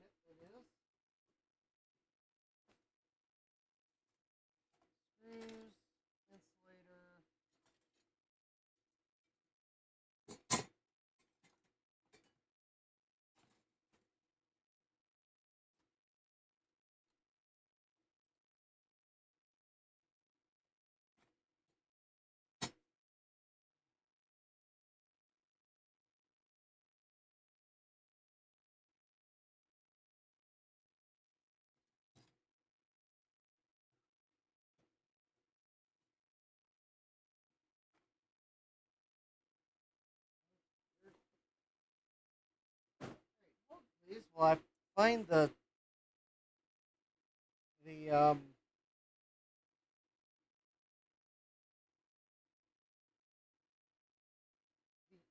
other old panel.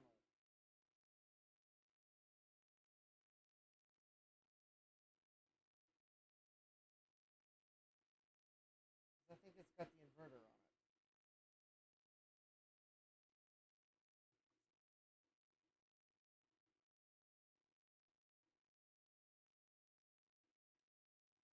All right, the new panel does not have the inverter on it.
Well, okay, so I found the other panel. It does have a back the inverter on it. There's probably another inverter.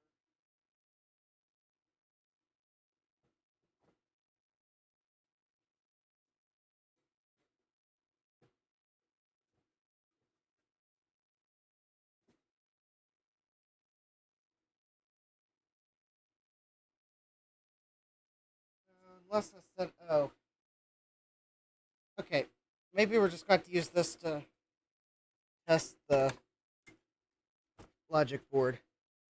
Oh, hi, Gutbomb. I don't know if it's fixed yet. I really don't know.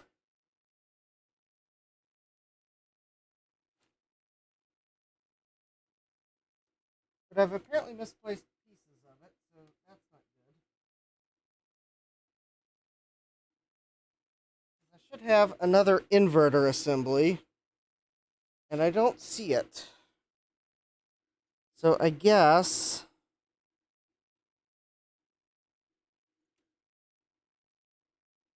I may just have to recap this one here. All right.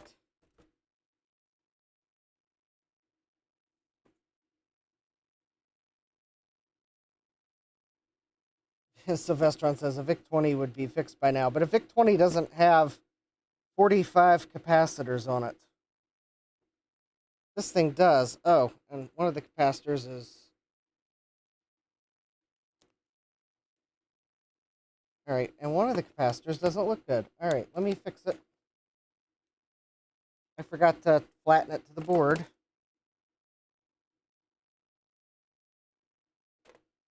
Means I'm going to have to scrub more flux off.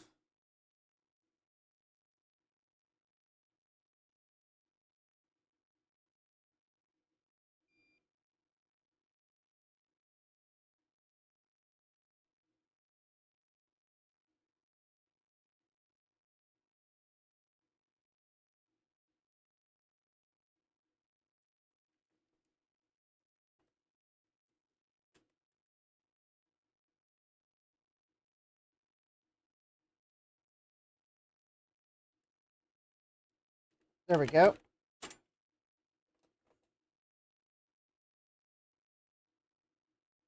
I did that because when I do actually put it back together, there are height restrictions. All right, I'll clean that flux later.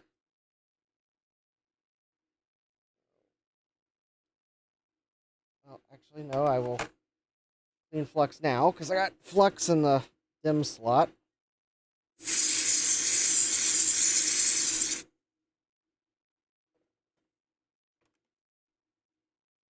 Okay, so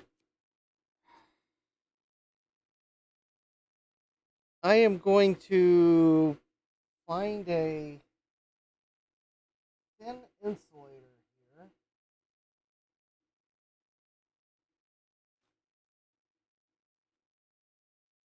Oh, there's the other panel. Oh, because there's the other motherboard.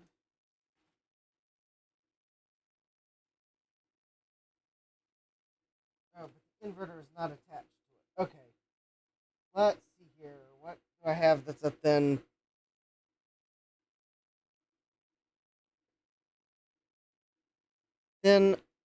insulator that can get flux on it?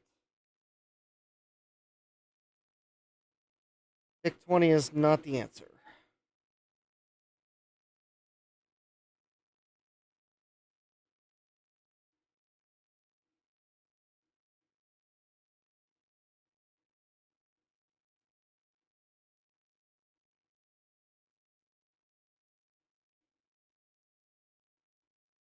I don't think a beach towel is a good insulator. You know, sometimes I have boxes, but I don't have a box that's broken down. Oh, here we go. Maybe that'll work. I see a bubble envelope. That might work as a insulator. Oh, here we go.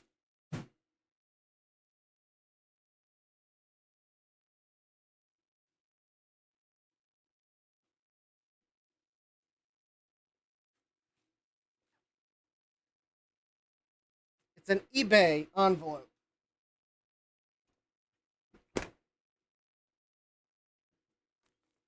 Since I bought one of these gateway profiles on eBay, it's only appropriate I use an eBay envelope to insulate it. All right. So I believe to power this up, I do need to reconnect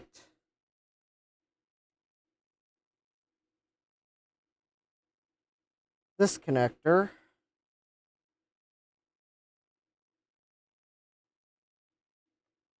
And I need to reconnect this.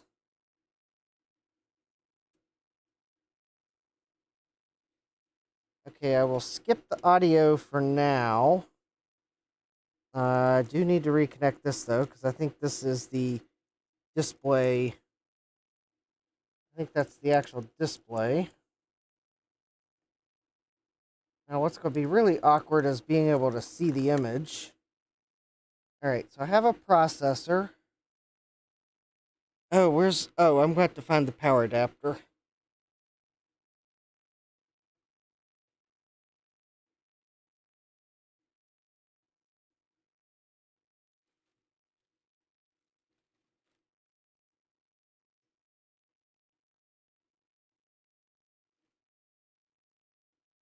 And, dim. All right.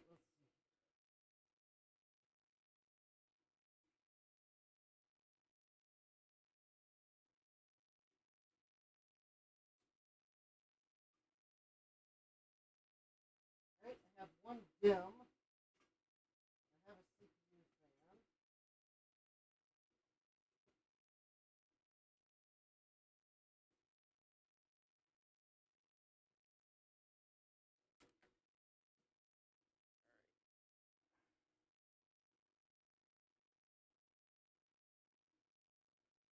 There's our dim. Here's our CPU fan.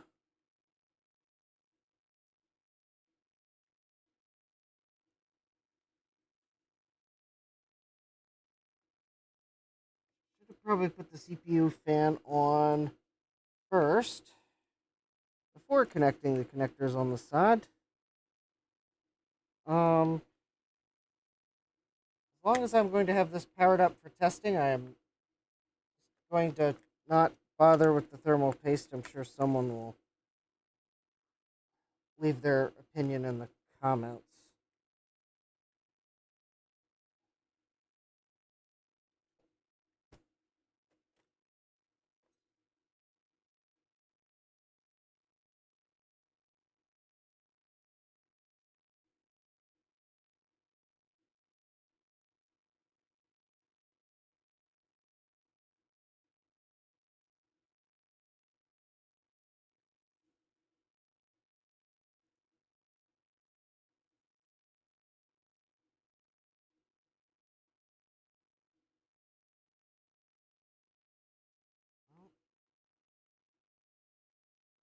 There we go. All right, got it under the notches on the side furthest from me, and now I think I've got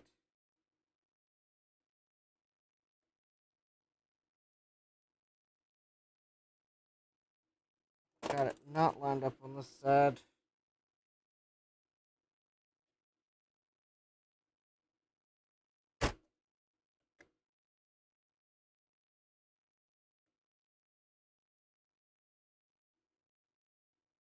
No, that does not feel like it's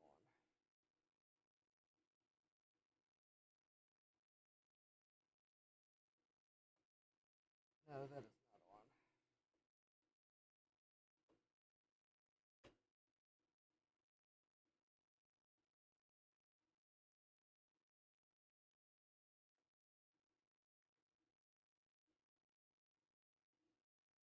There we go. Now that is on. All right. So we will at least have CPU cooling. We have RAM and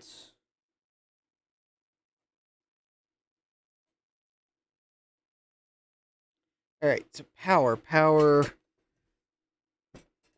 adapter by chance on my bench. Theoretically, it should be around here somewhere.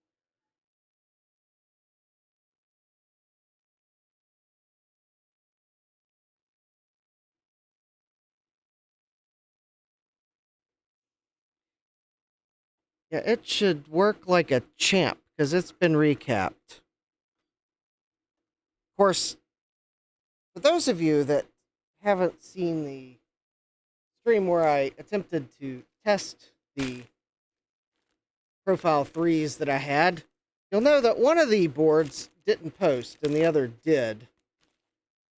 This is the board that did not post, but it had visibly leaking caps on it. So I am taking a gamble that it will just work now.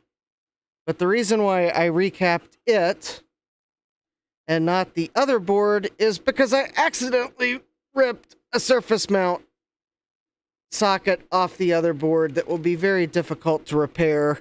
And I am taking the calculated risk that the problem was only the fact that there were leaky caps in the power supply circuit, in the hopes that I don't have to repair the surface mount socket that is going to be very difficult to repair.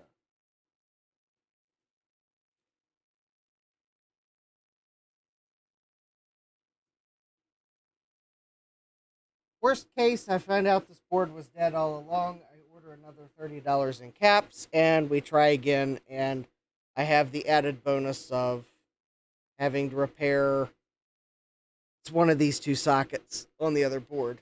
I have to do with the audio, so I'll have to fix that. Plug the speakers into the other board. All right, I am still looking for the gateway power adapter, so please hold a moment. It is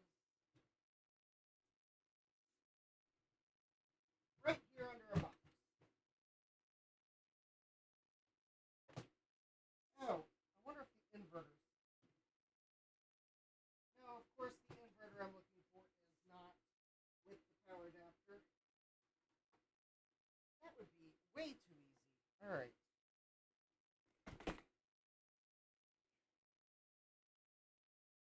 All right, so let's plug the power adapter in.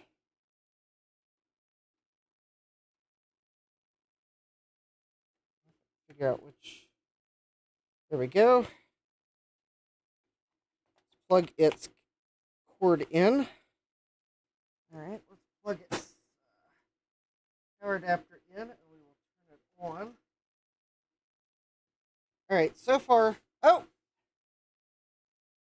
we have the fan spinning.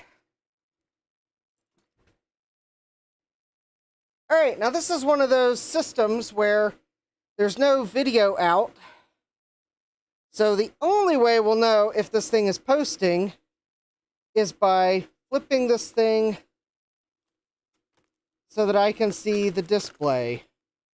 And that is going to be the awkward part. And unfortunately, I don't see...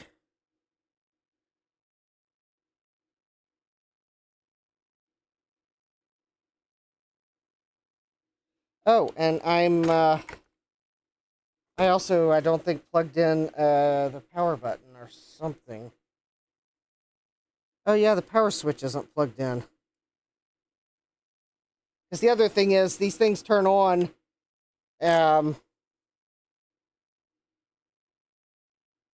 when you plug it in, and I found that you have to power it off and power it back on again to get it to post. All right.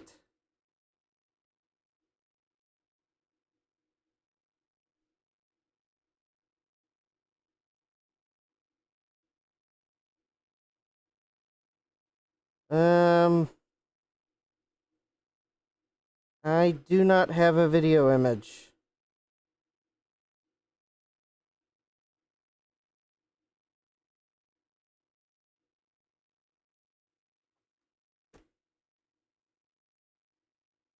All right, let's try something here. I do have backup parts for the machine, Thomas. But if I gambled wrong on the motherboard, it is not a thing we can fix tonight. All right, let's put a battery in.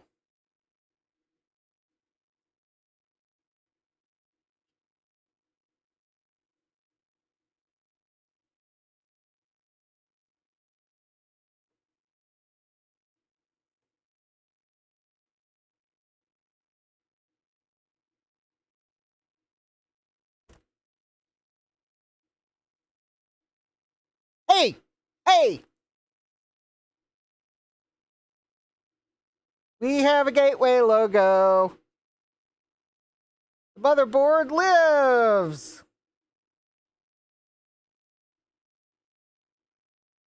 Yeah!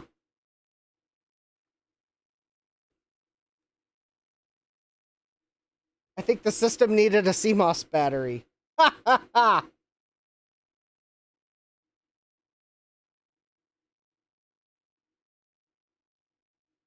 Yeah, all right. Of course. All right, that is good. The system lives. I, I am going to need to ultrasonically clean it before I put it back together because there is like flux everywhere on it.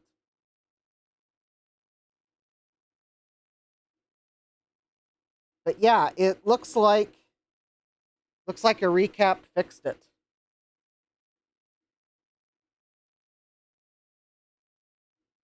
All right, so I guess now let's recap an inverter board because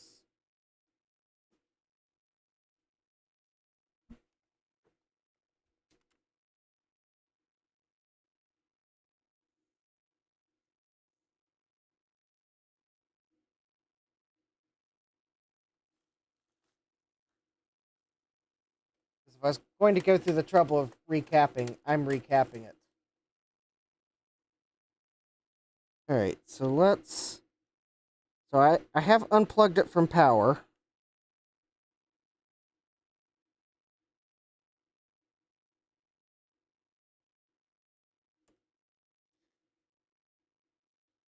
Actually,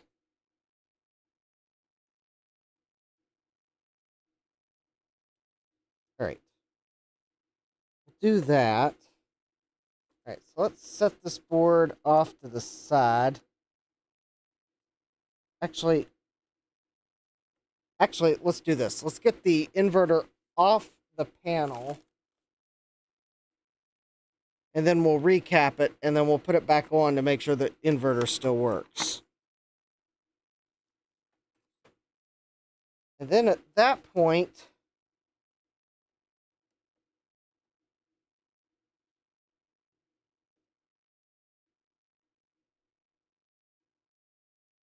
we'll see what time it is, and maybe we'll look at something, and that way I can hold this board for ultrasonic cleaning before we put the gateway back together.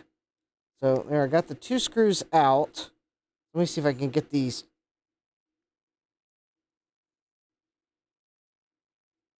connectors out.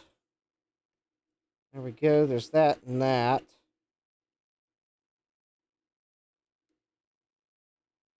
All right. Let me see if I can now spudger this other connector out.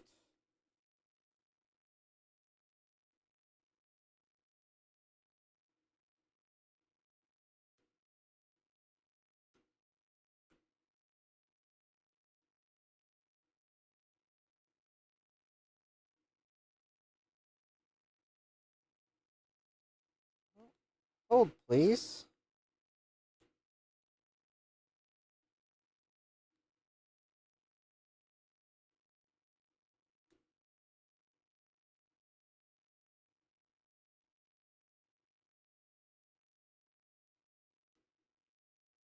There's that.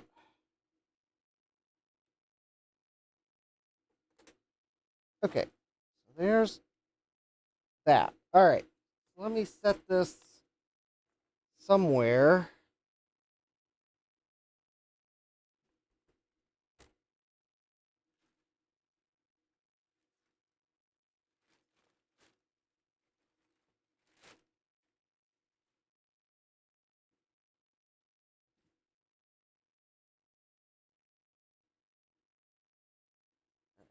I'll set this.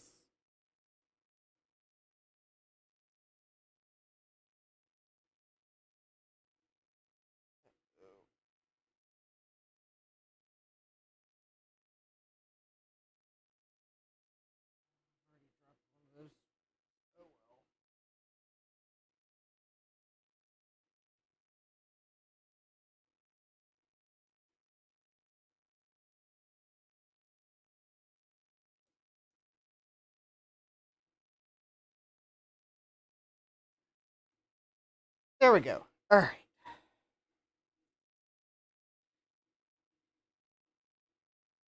Is the gateway maxed out? I don't know. I don't know. I am going to put what I have in it, and that is all that I can commit to putting in it. All right, so that is a 47 microfarad, 35-volt cap. And that appears to be the... okay, that appears to be the only cap on the board.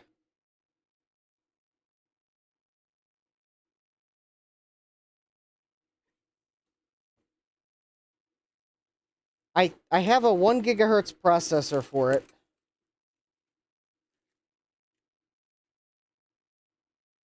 And whatever RAM I happen to have for it will go in it. And I'll probably copy the hard drive to an SSD and install the SSD, but I will have to order an adapter from Amazon.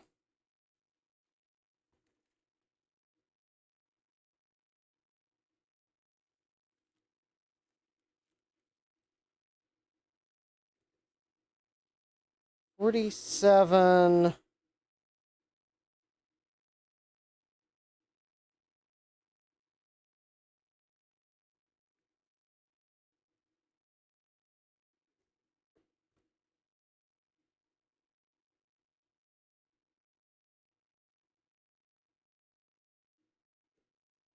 I might have made a mistake.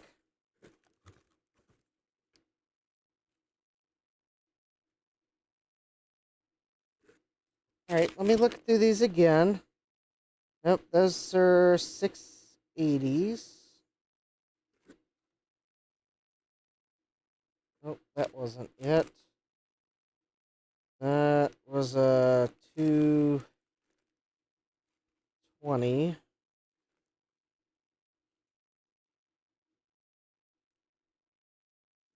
That's...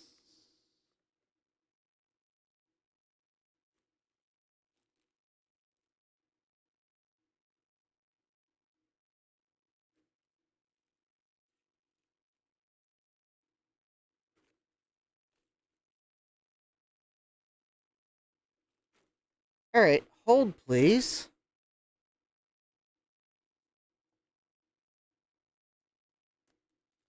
This would appear to be the caps that I ordered for the inverter board.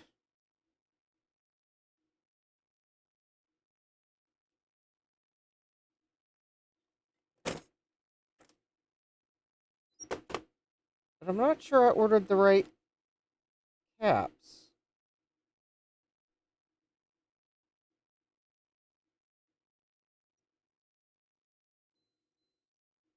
Oh, okay.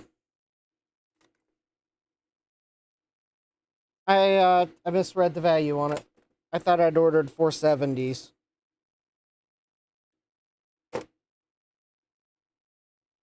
It's a 47. Okay, I ordered the right cap.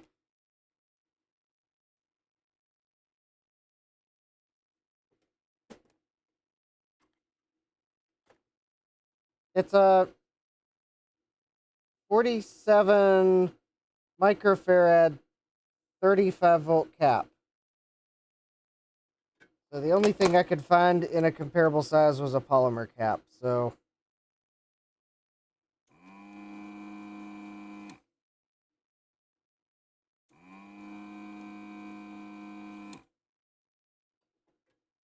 that is the only electrolytic cap on this whole board.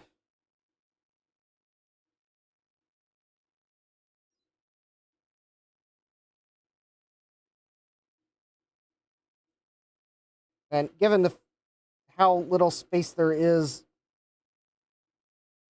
in the case where this goes, I opted to get a... Yeah, polymer's good. It was just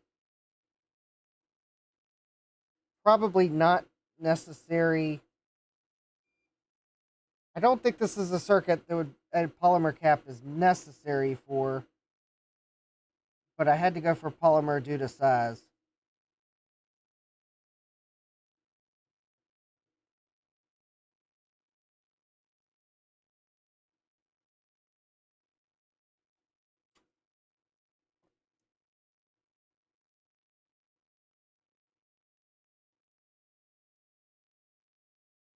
There we go.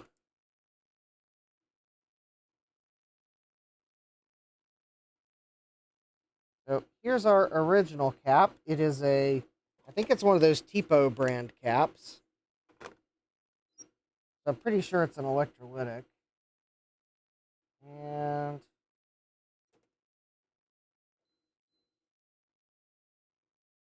all right, well, it's measuring correct, but it's just as old as the rest of the caps were on this board, so... All right, this board, since I've only replaced this one cap, and I didn't have to add extra flux on top of what's in the solder, I'm going to...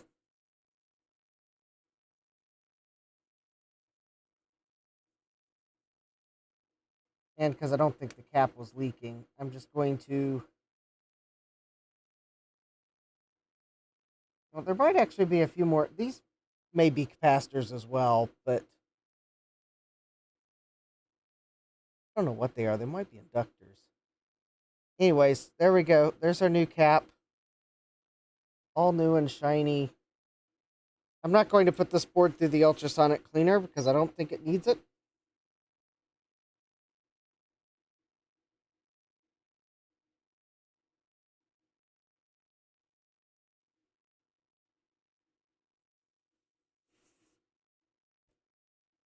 We'll spray a little contact cleaner in. We'll put the shield back on. And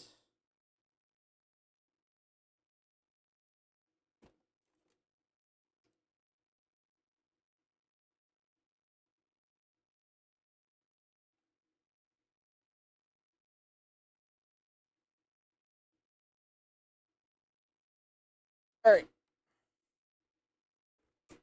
We'll put put the inverter back on. At least with the one screw I did not drop.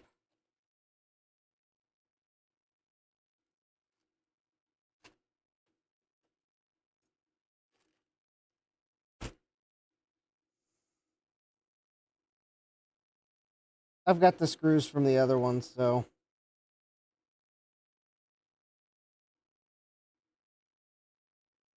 There's that. And that.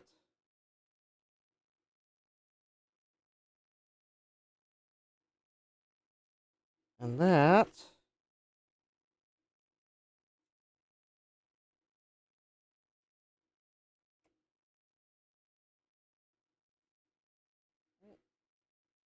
So put a screw back in to hold the inverter in place.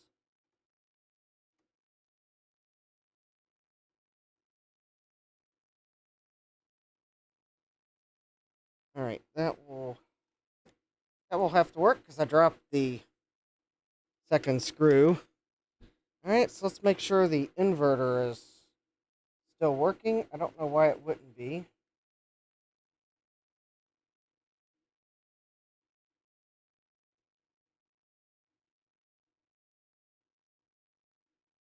Okay, so we plugged it in. We have power. All right, 3, 2, 1. Okay.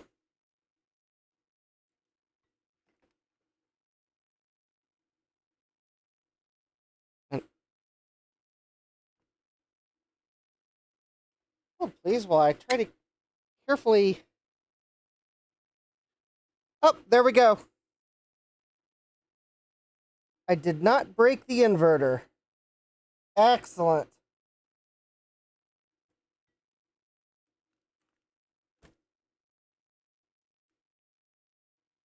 So we have a recapped inverter, a recapped motherboard. And I have at least some RAM. All right, so this board needs to go through the ultrasonic cleaner, which that's not going to happen tonight. I'll have to do that this weekend. Because even if I put it through the cleaner, it won't be dry. There's no way that it'd be dry before I'd have to end the stream. So I really, as much as I would like to put the new panel together, I would kind of like to do that.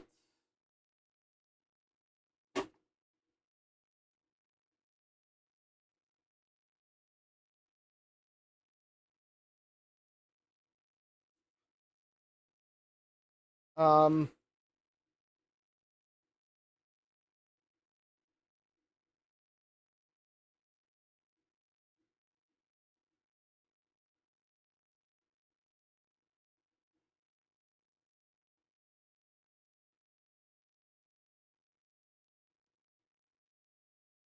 when I'm putting the system back together, because I want to leave the plastic on it as long as possible so I don't damage the screen.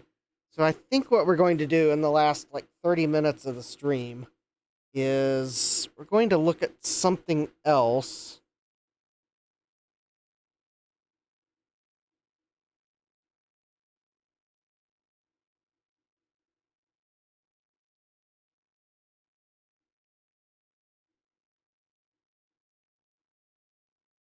Let me see here.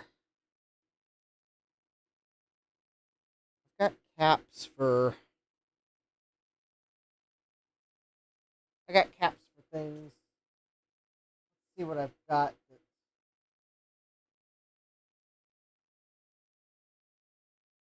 Either something to start recapping or.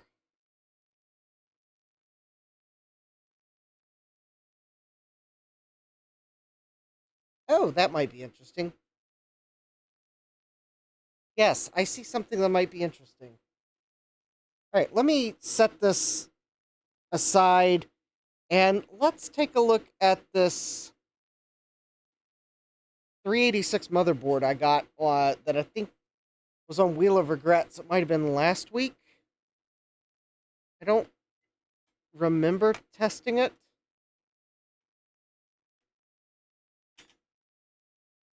Let's test it.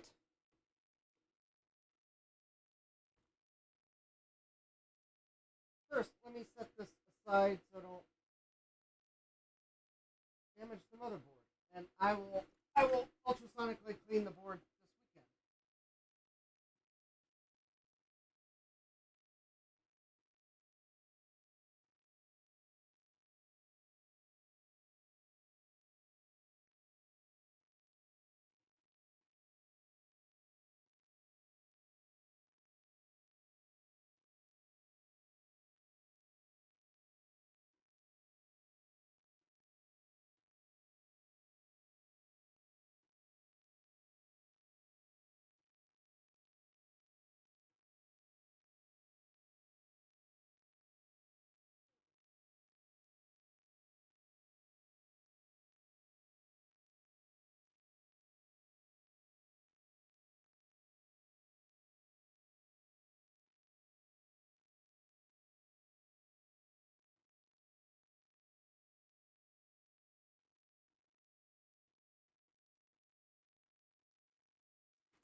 All right.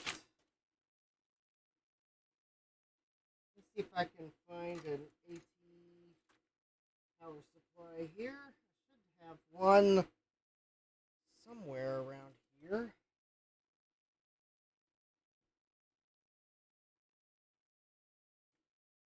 Or my AT adapter. One.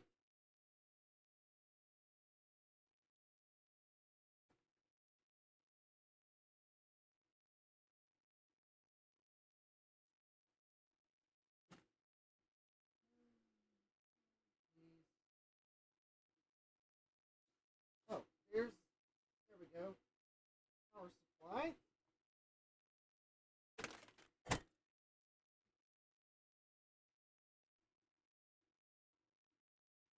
Oh, hey, Jack. Welcome.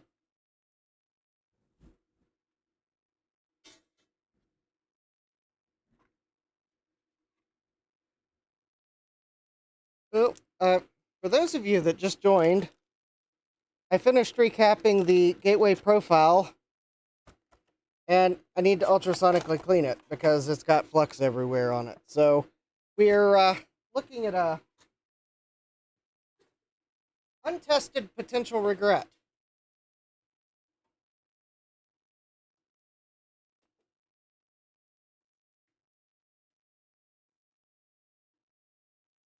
I'm going to have to get a video. Oh, I got a video card sitting here. Okay.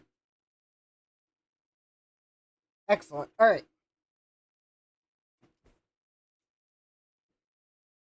Oh yeah, I powered it up. Yeah, I powered it up. It worked. So recapping fixed that one board. And then I recapped the inverter and powered that up and confirmed that it didn't mess up the inverter. Of course, granted, there was only one cap on the inverter.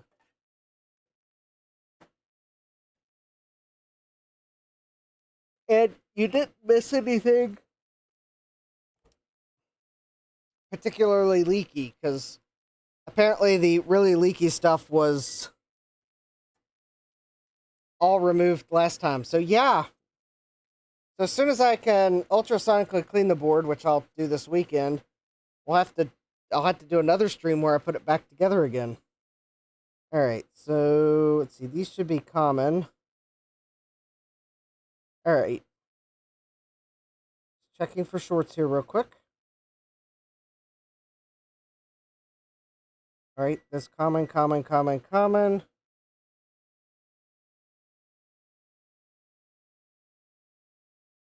Okay. No shorts on the board, but then again, I probably should have looked to realize there's no tantalums on the board, or if there are any tantalums, there's one tantalum on the board. Two. 2 little tantalums. Ah, ah, ah.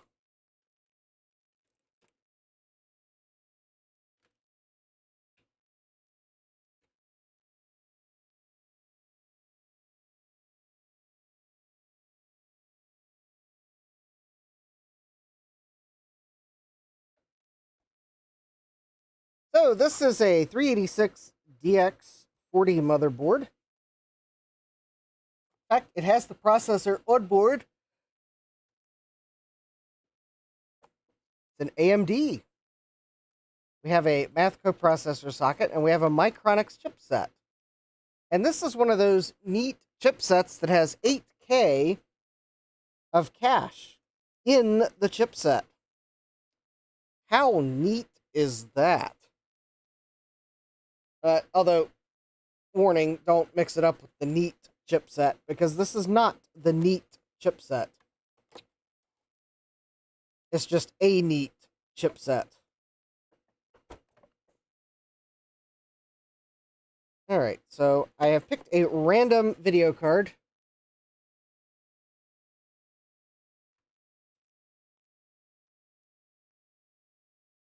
I have the power supply switched on.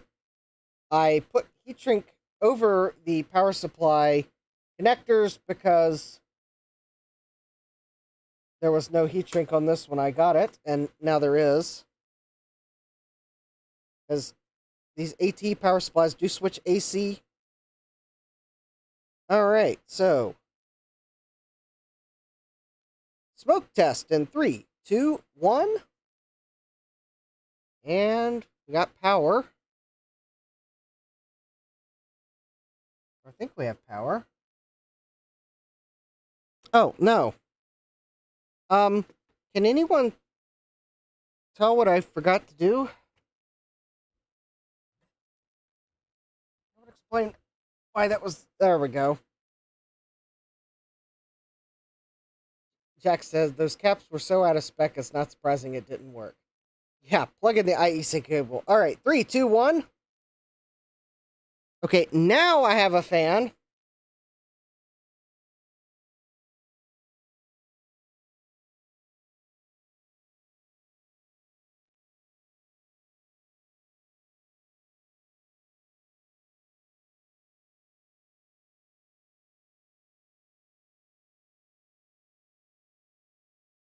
Okay. We posted. Also, I thought it was 8K of cache, but it looks like it might be 128K of cache.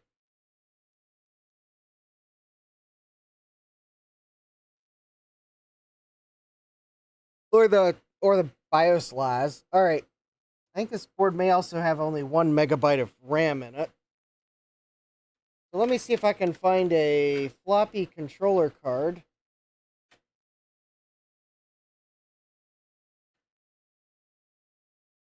I probably have one sitting over here somewhere.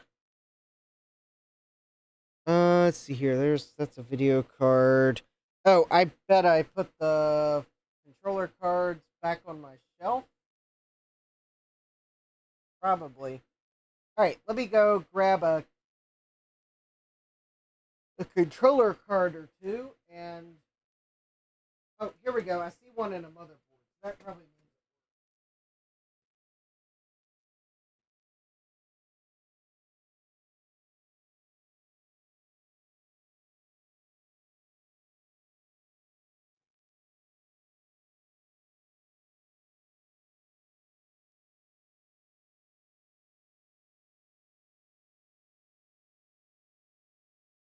Here we go.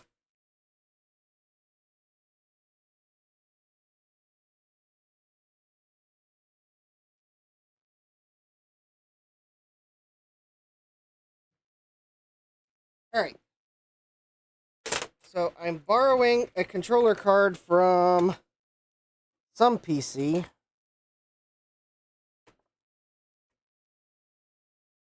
think it's one of the PCs I got at the swap meet. That was back in May.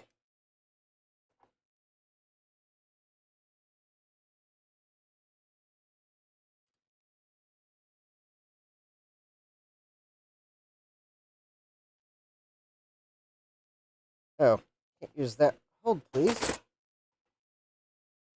Can't use the floppy cable that's on my bench GoTech because it's got a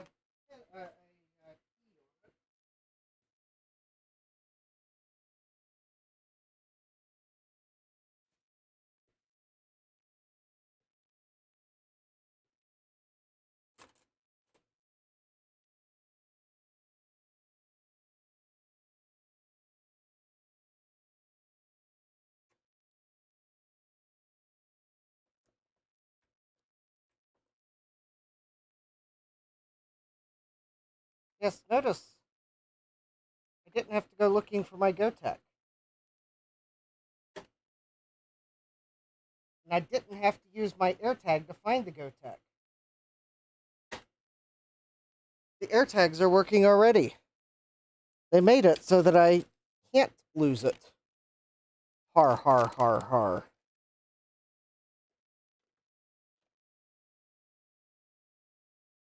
Alright, somewhere there's the thumb drive for it. Oh, let's also find a compact flash card to boot from. That would be nice. Well, let's see if we can boot from a floppy. Baby steps, baby steps.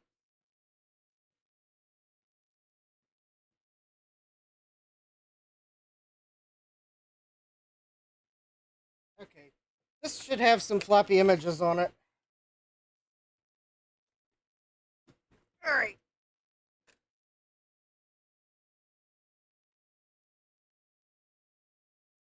Oh, I guess I should probably also plug the keyboard in.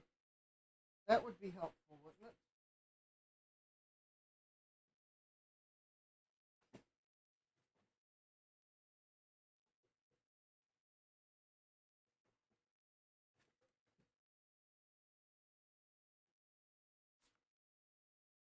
But not that keyboard, that's a USB keyboard.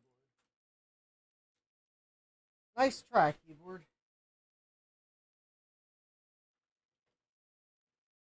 Here we go.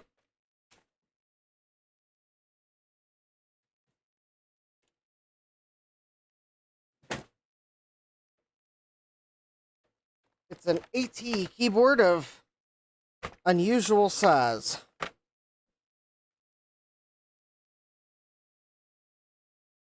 Meaning it's just a heavy duty keyboard. Alright.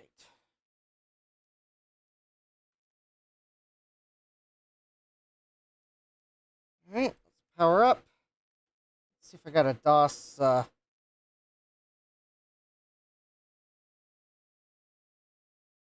DOS boot disk there.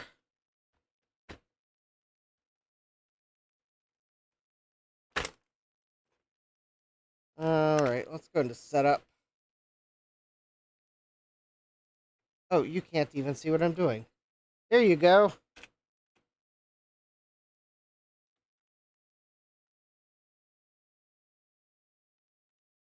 That's good enough. Let's see. Hard disk's not installed. Floppy disk. A drive.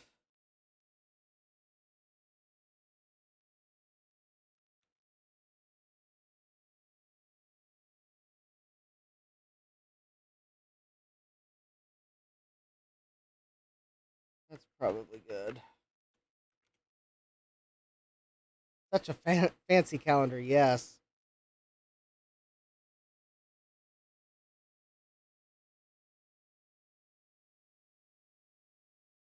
Disk boot failure.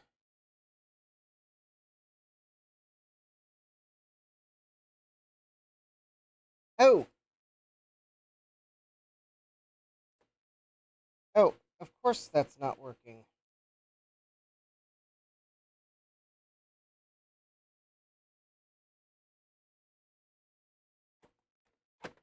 Last thing I used this GoTech on was an Atari. It's right now in sugar mode. Alright.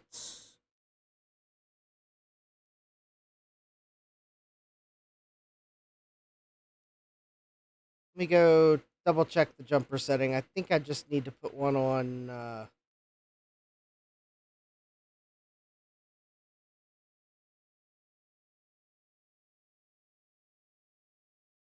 think I just need to put the jumper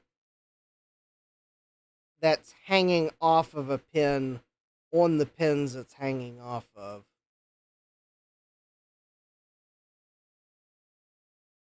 Yeah, jumper JC and S1.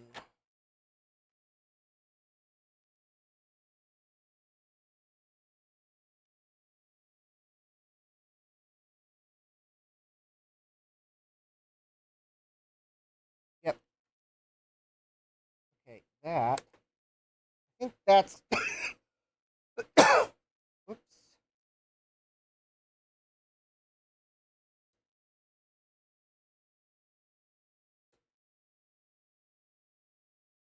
Hold on. Still jumpered wrong.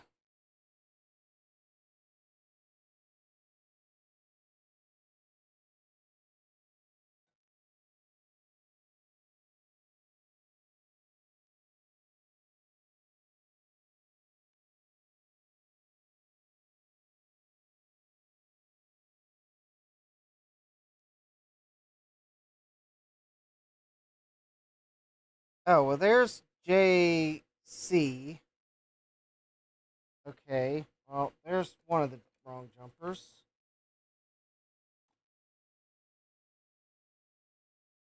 That needs to go there. And S1 is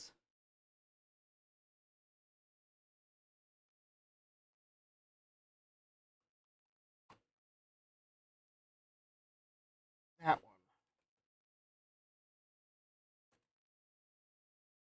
Oh, that's better.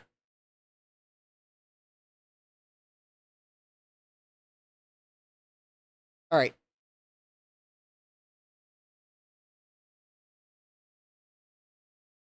Now, oh, hey, Kibbs, welcome. There we go. Now we're booting a disk.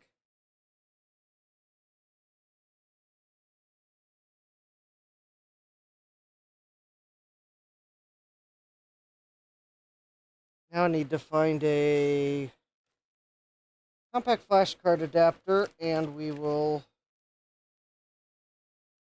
attempt to boot into something that can do some benchmarks. How about that? Well, assuming we get to DOS, which we did. All right.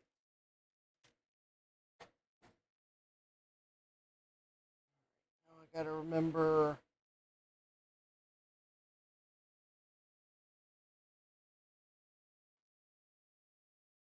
All right. Let me see if I can find a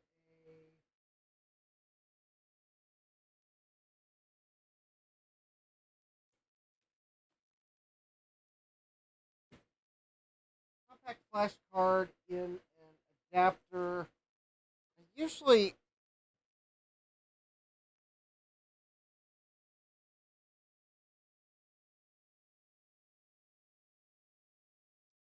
theoretically there's one sitting to my left here.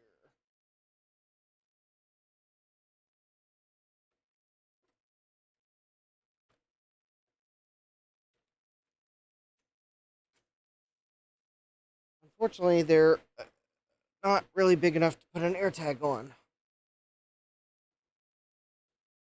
But we did boot into DOS. Oh, and the mim command is not available on this disk. Alright, forget I asked.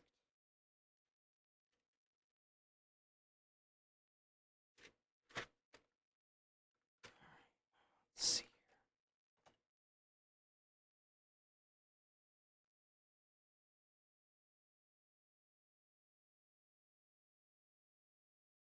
Alright, it's probably with the system I was testing. Alright, let's see here.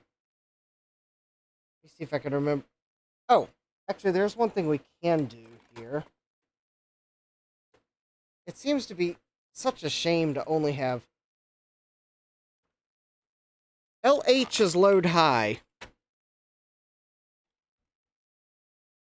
That tells DOS to try to load whatever into high memory.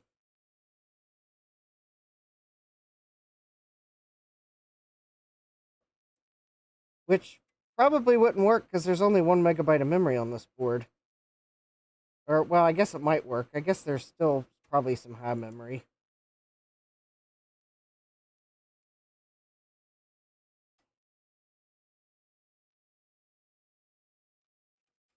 This is the memory that came with this board, so the seller obviously spared no expense to leave the memory that was on the board on the board. Yep, DOS has a special command for that.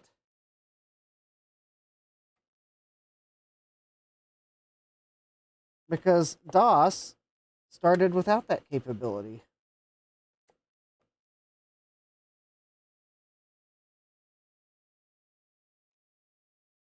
And then Microsoft had to add it for the 286. And I guess instead of just making DOS do it automatically, probably for backwards compatibility reasons, because some older drivers didn't work right in high memory. I guess that's probably why they made it a separate command. All right. Well, I'll look for the compact flash card. Oh, there we go. I put four megabyte sims in, so there we go. We have 16 megabytes in it now. That feels better. Now I think we can do something with it. If I can find my compact flash card, which may or may not exist because I can't remember if the card failed the last time I was using it. But I could put a Motorola Math coprocessor in the board and see what happens. Don't try that at home.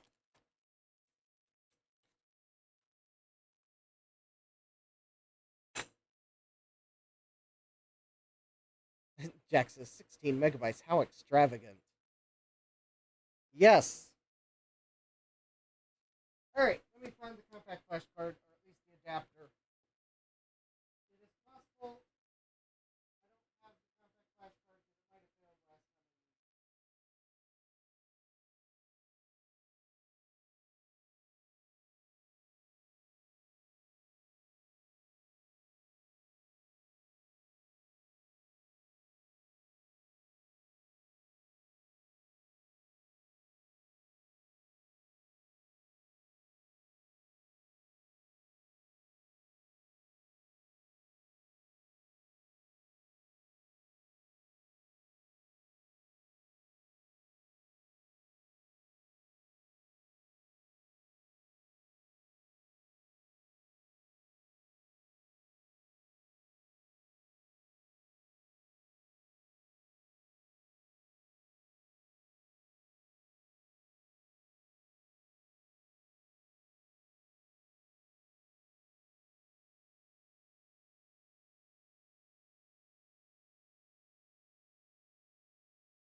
All right, I found a compact flash card.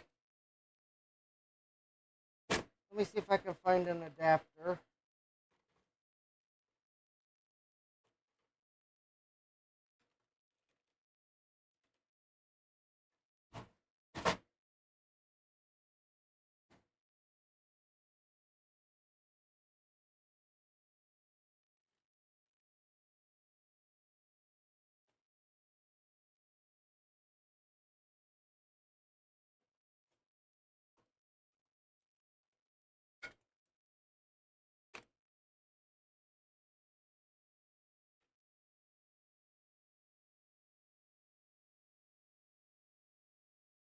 All right. adapters are more elusive to find, so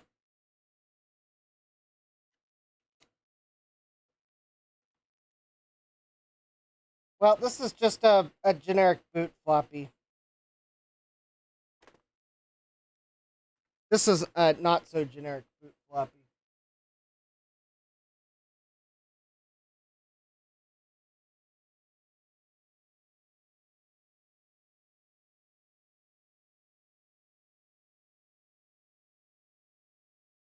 I know the memory's fine. I thought at least while I find the compact flash card adapter. Oh, it's 10 till. I may not find it in time.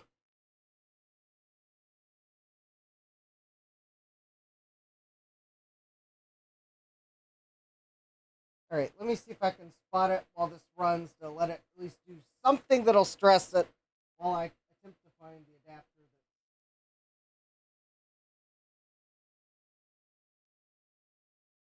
Most certainly, probably in a system, or at least connected to a board. And the question is, which one was I using it with last?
Not the adapter I was looking for, but it is an adapter.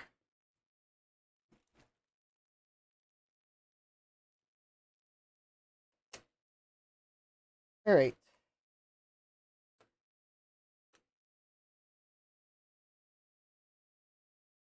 All right. So let's I gotta remove the card to plug it in. I did confirm, which is pin 1. There we go. Now I need to plug the compact flash card in.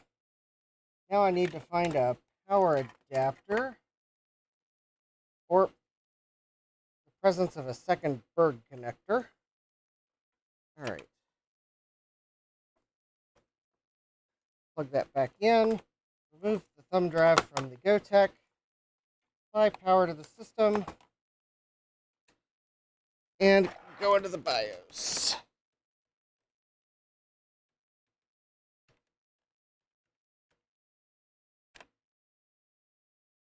Oh, well, easier said than done.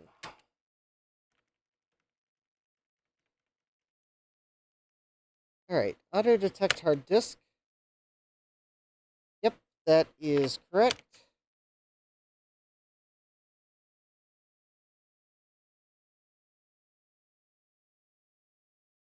Hey, David, welcome.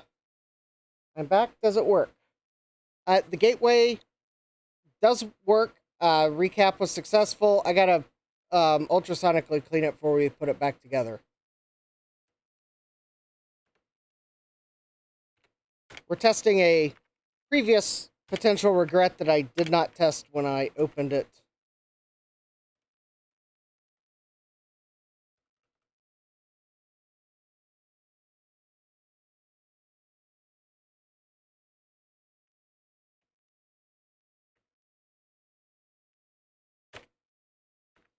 Um. Oh. Well, that's weird. All right.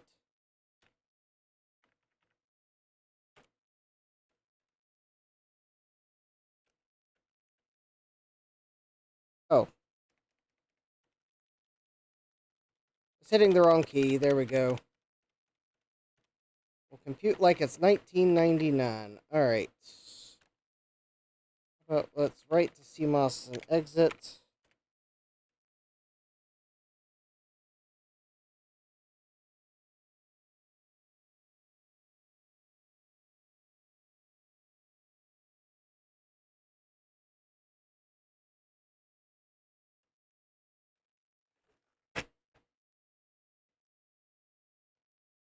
There we go.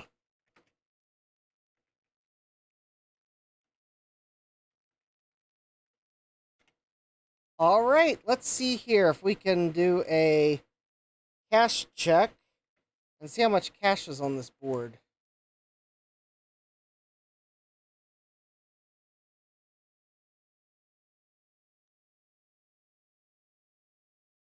I believe it's actually 8 kilobytes of cache.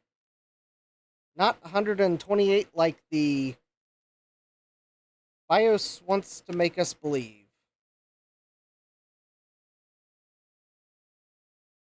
Something tells me the BIOS for this board has been modified to present a number to you to make you feel better about your purchase. Also, I find it interesting the number is just printed out of context after the box of information.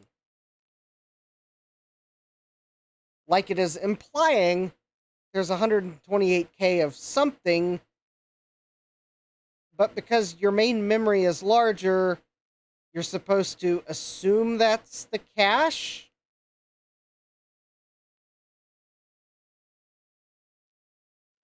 No, they wouldn't do a thing like that, would they? PC chips!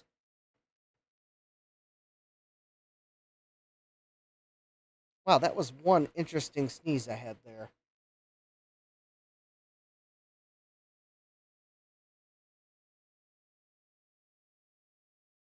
But at least 8K is better than none K. Looks like megabyte 16 isn't being cached. Oh! Oh, it probably isn't. Let's fix that. Advanced CMOS setup. Let's see here.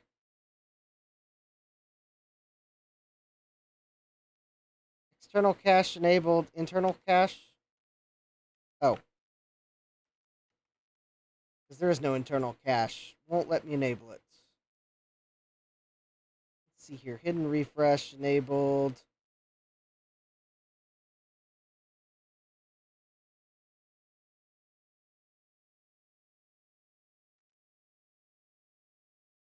Oh. Oh! Well, that's interesting. Normally there's an option to enable or disable the 16 megabyte hole, but apparently on this board, you can't. So, ha ha ha! Hi, hardware hacker. Alright, we'll go back to...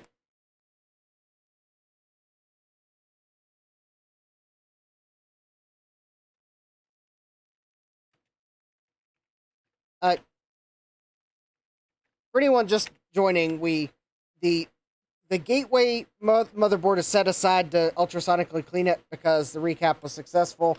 We're looking at a previous potential regret that I did not test when I opened it. This is the 386 DX40 motherboard that has 8K of cache built into the chipset. Yes, it worked. If it didn't work, I wouldn't be ultrasonically cleaning it.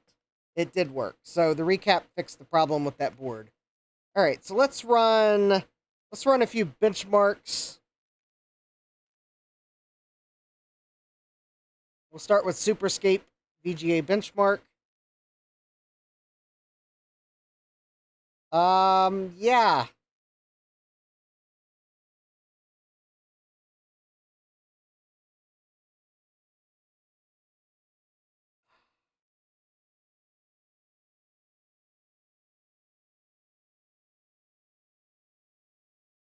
I think the performance would be better be described if the L wasn't there. It is kind of slow, yes.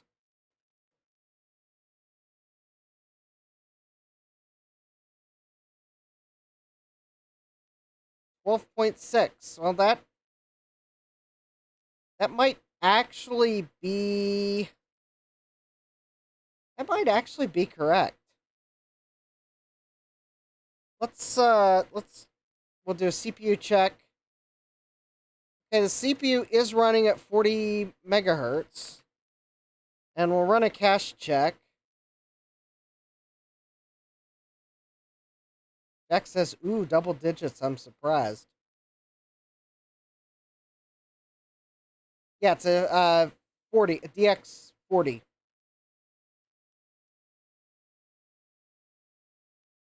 All right, and I believe we are in turbo mode because the CPU is running at 40 megahertz and the cache is enabled. So, fairly sure the board is in turbo.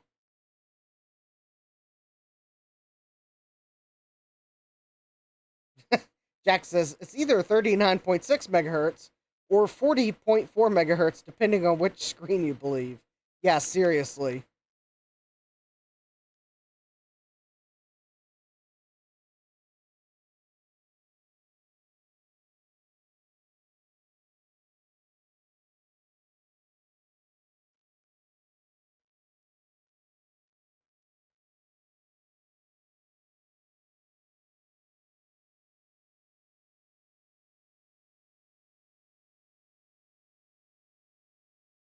You know, this is actually pretty great because I think this board came with the battery on it, and I removed the battery, and so far it looks like the board just works. That's great. Harder Hacker says or average of 40. Yes, yes, this board has average performance.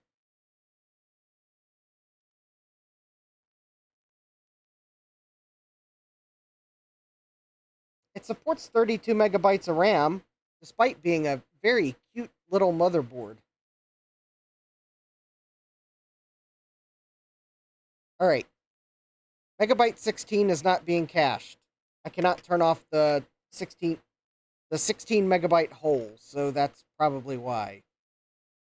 On older boards, megabyte 16 was given to ISA card addressing. Some motherboards let you turn that on or off if you don't have an ISA card that needs that memory to address.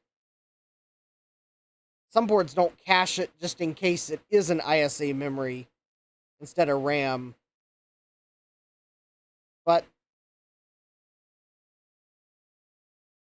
that, let's see here. So cache check, CPU check.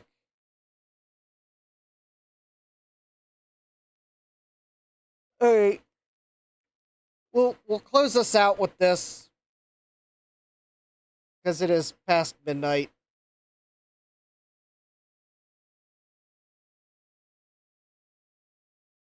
No onboard video. This is the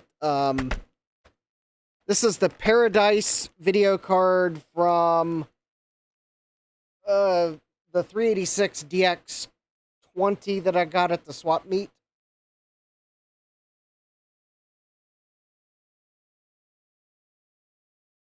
So maybe not the...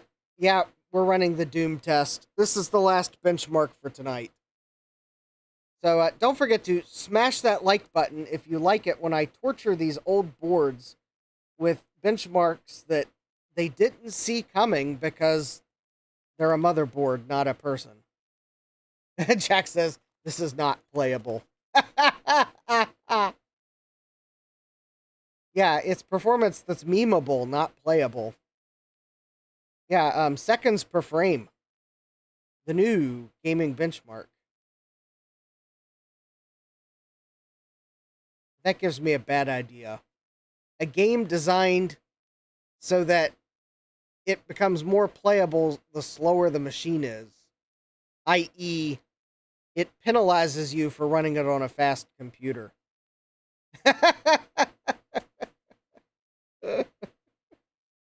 Don't give me ideas. Surely someone's done that before.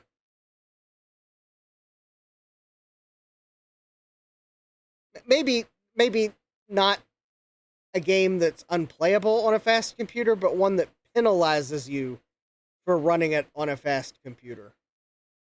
Don't know what the penalty would be, but hey, I'm workshopping here.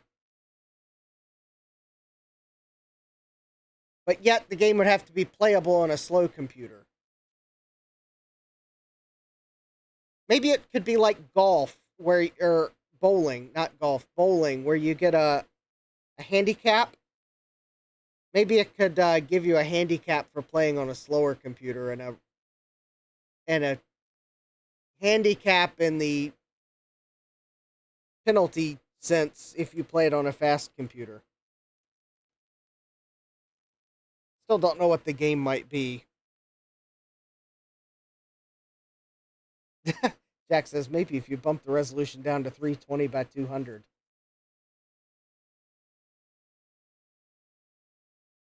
Maybe it could be a. Of course, it could just be like that game for the Mac, what Shuffle Puck, where if you play it on anything faster than a plus, it like's unplayable.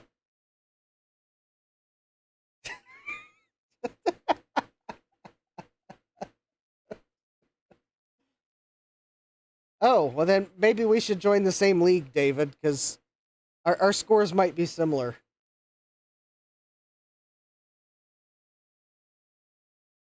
Harder Hacker says there are games that on fast computers run way too fast to be playable. I mean, yeah, it's possible that maybe that's just the way the game penalizes you for running it on a fast computer. It's just too fast to play.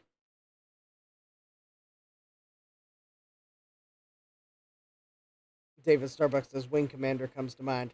Oh, here we go. And this game, this theoretical game that I have no idea what the actual gameplay is, if you turn on ray tracing, then all you see is one gigantic lens flare on the screen. Because obviously, if you've enabled ray tracing, your computer is way too fast and you won't even be able to see the screen. You'll just see this lens flare that covers the screen. Yeah, I'm channeling my inner J.J. Abrams here. Thomas says, play Tetris DOS on a Pentium. I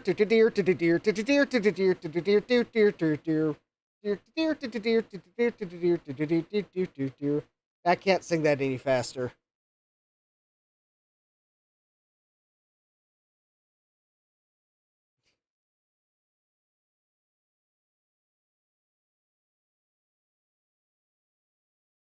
I don't know if ray tracing cards could just basically ray trace a giant lens flare in your face. Night, Dave. We'll see you Sunday. Yep, I should be on at some point. I think this Sunday is the Sunday where it'll be later when I can join, but I should be able to join at least a little bit. So I'll see you then.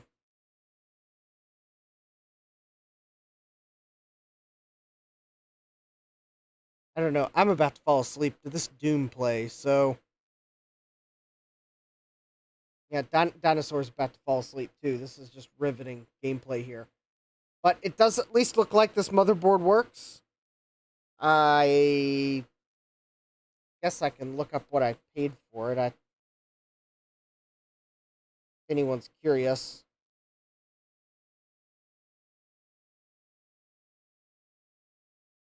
Well, that is assuming I don't look at what I paid for it and realize I got a bad deal. Then I might just change topics and move on.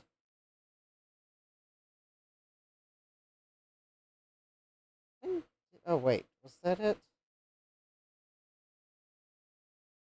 Oh, okay. It was, the total was, oh, yeah, 5160. Okay, that's not too bad.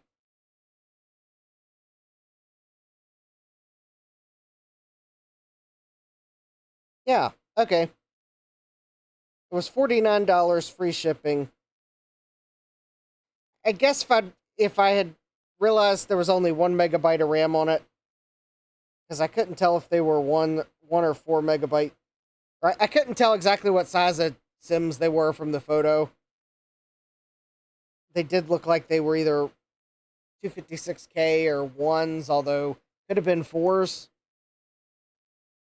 2134 game ticks and 14,103 real ticks. Well, that is quite some memeable playback there. So with that, I think it's a good place to end the stream, seeing that that motherboard does work. So now, Thomas Armstrong says, anything from eBay that works was a good price. Yes. So I have a case over on the shelf that is my 386 DX40 build that I was going to put a PC chips motherboard in, but that motherboard bit the dust. So I guess I have a DX4, a 386 DX40 motherboard to put in it. Now I just need to get a new math coprocessor that's 40 megahertz capable, because I fried that math coprocessor putting it in backwards one too many times, because that PC chips motherboard was very poorly labeled. So yeah, it bit the dust probably because I accidentally fried it inserting things backwards too many times, because it was just a hot mess of bad labeling. Oh, and the 386 DX 40 megahertz processor came with it was poorly labeled. There were two different corners that looked like they were the pin 1. So I put that thing in backwards one too many times as well. So anyways, this board, the processor is soldered, so there will be no removing it to then accidentally put it in backwards. So yay. And I will be able to hopefully put my 386 DX40 system together with this nice baby AT motherboard.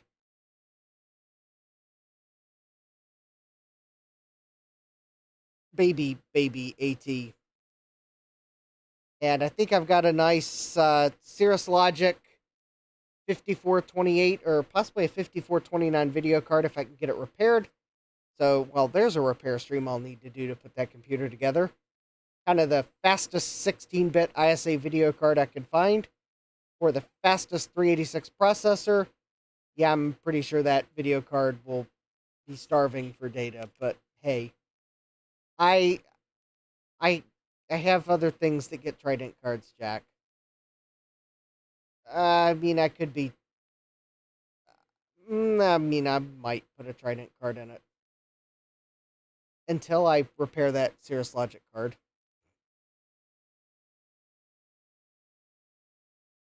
David Starbucks says, not every computer deserves a Trident.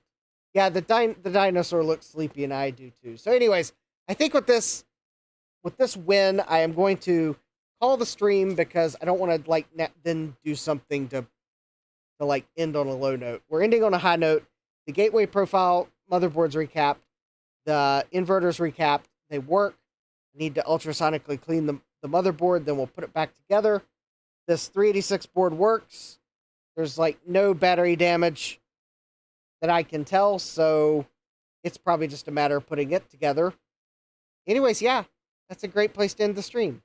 So with that, I'd like to thank everyone for joining me, hanging out in the chat, good feedback, and hanging out with me.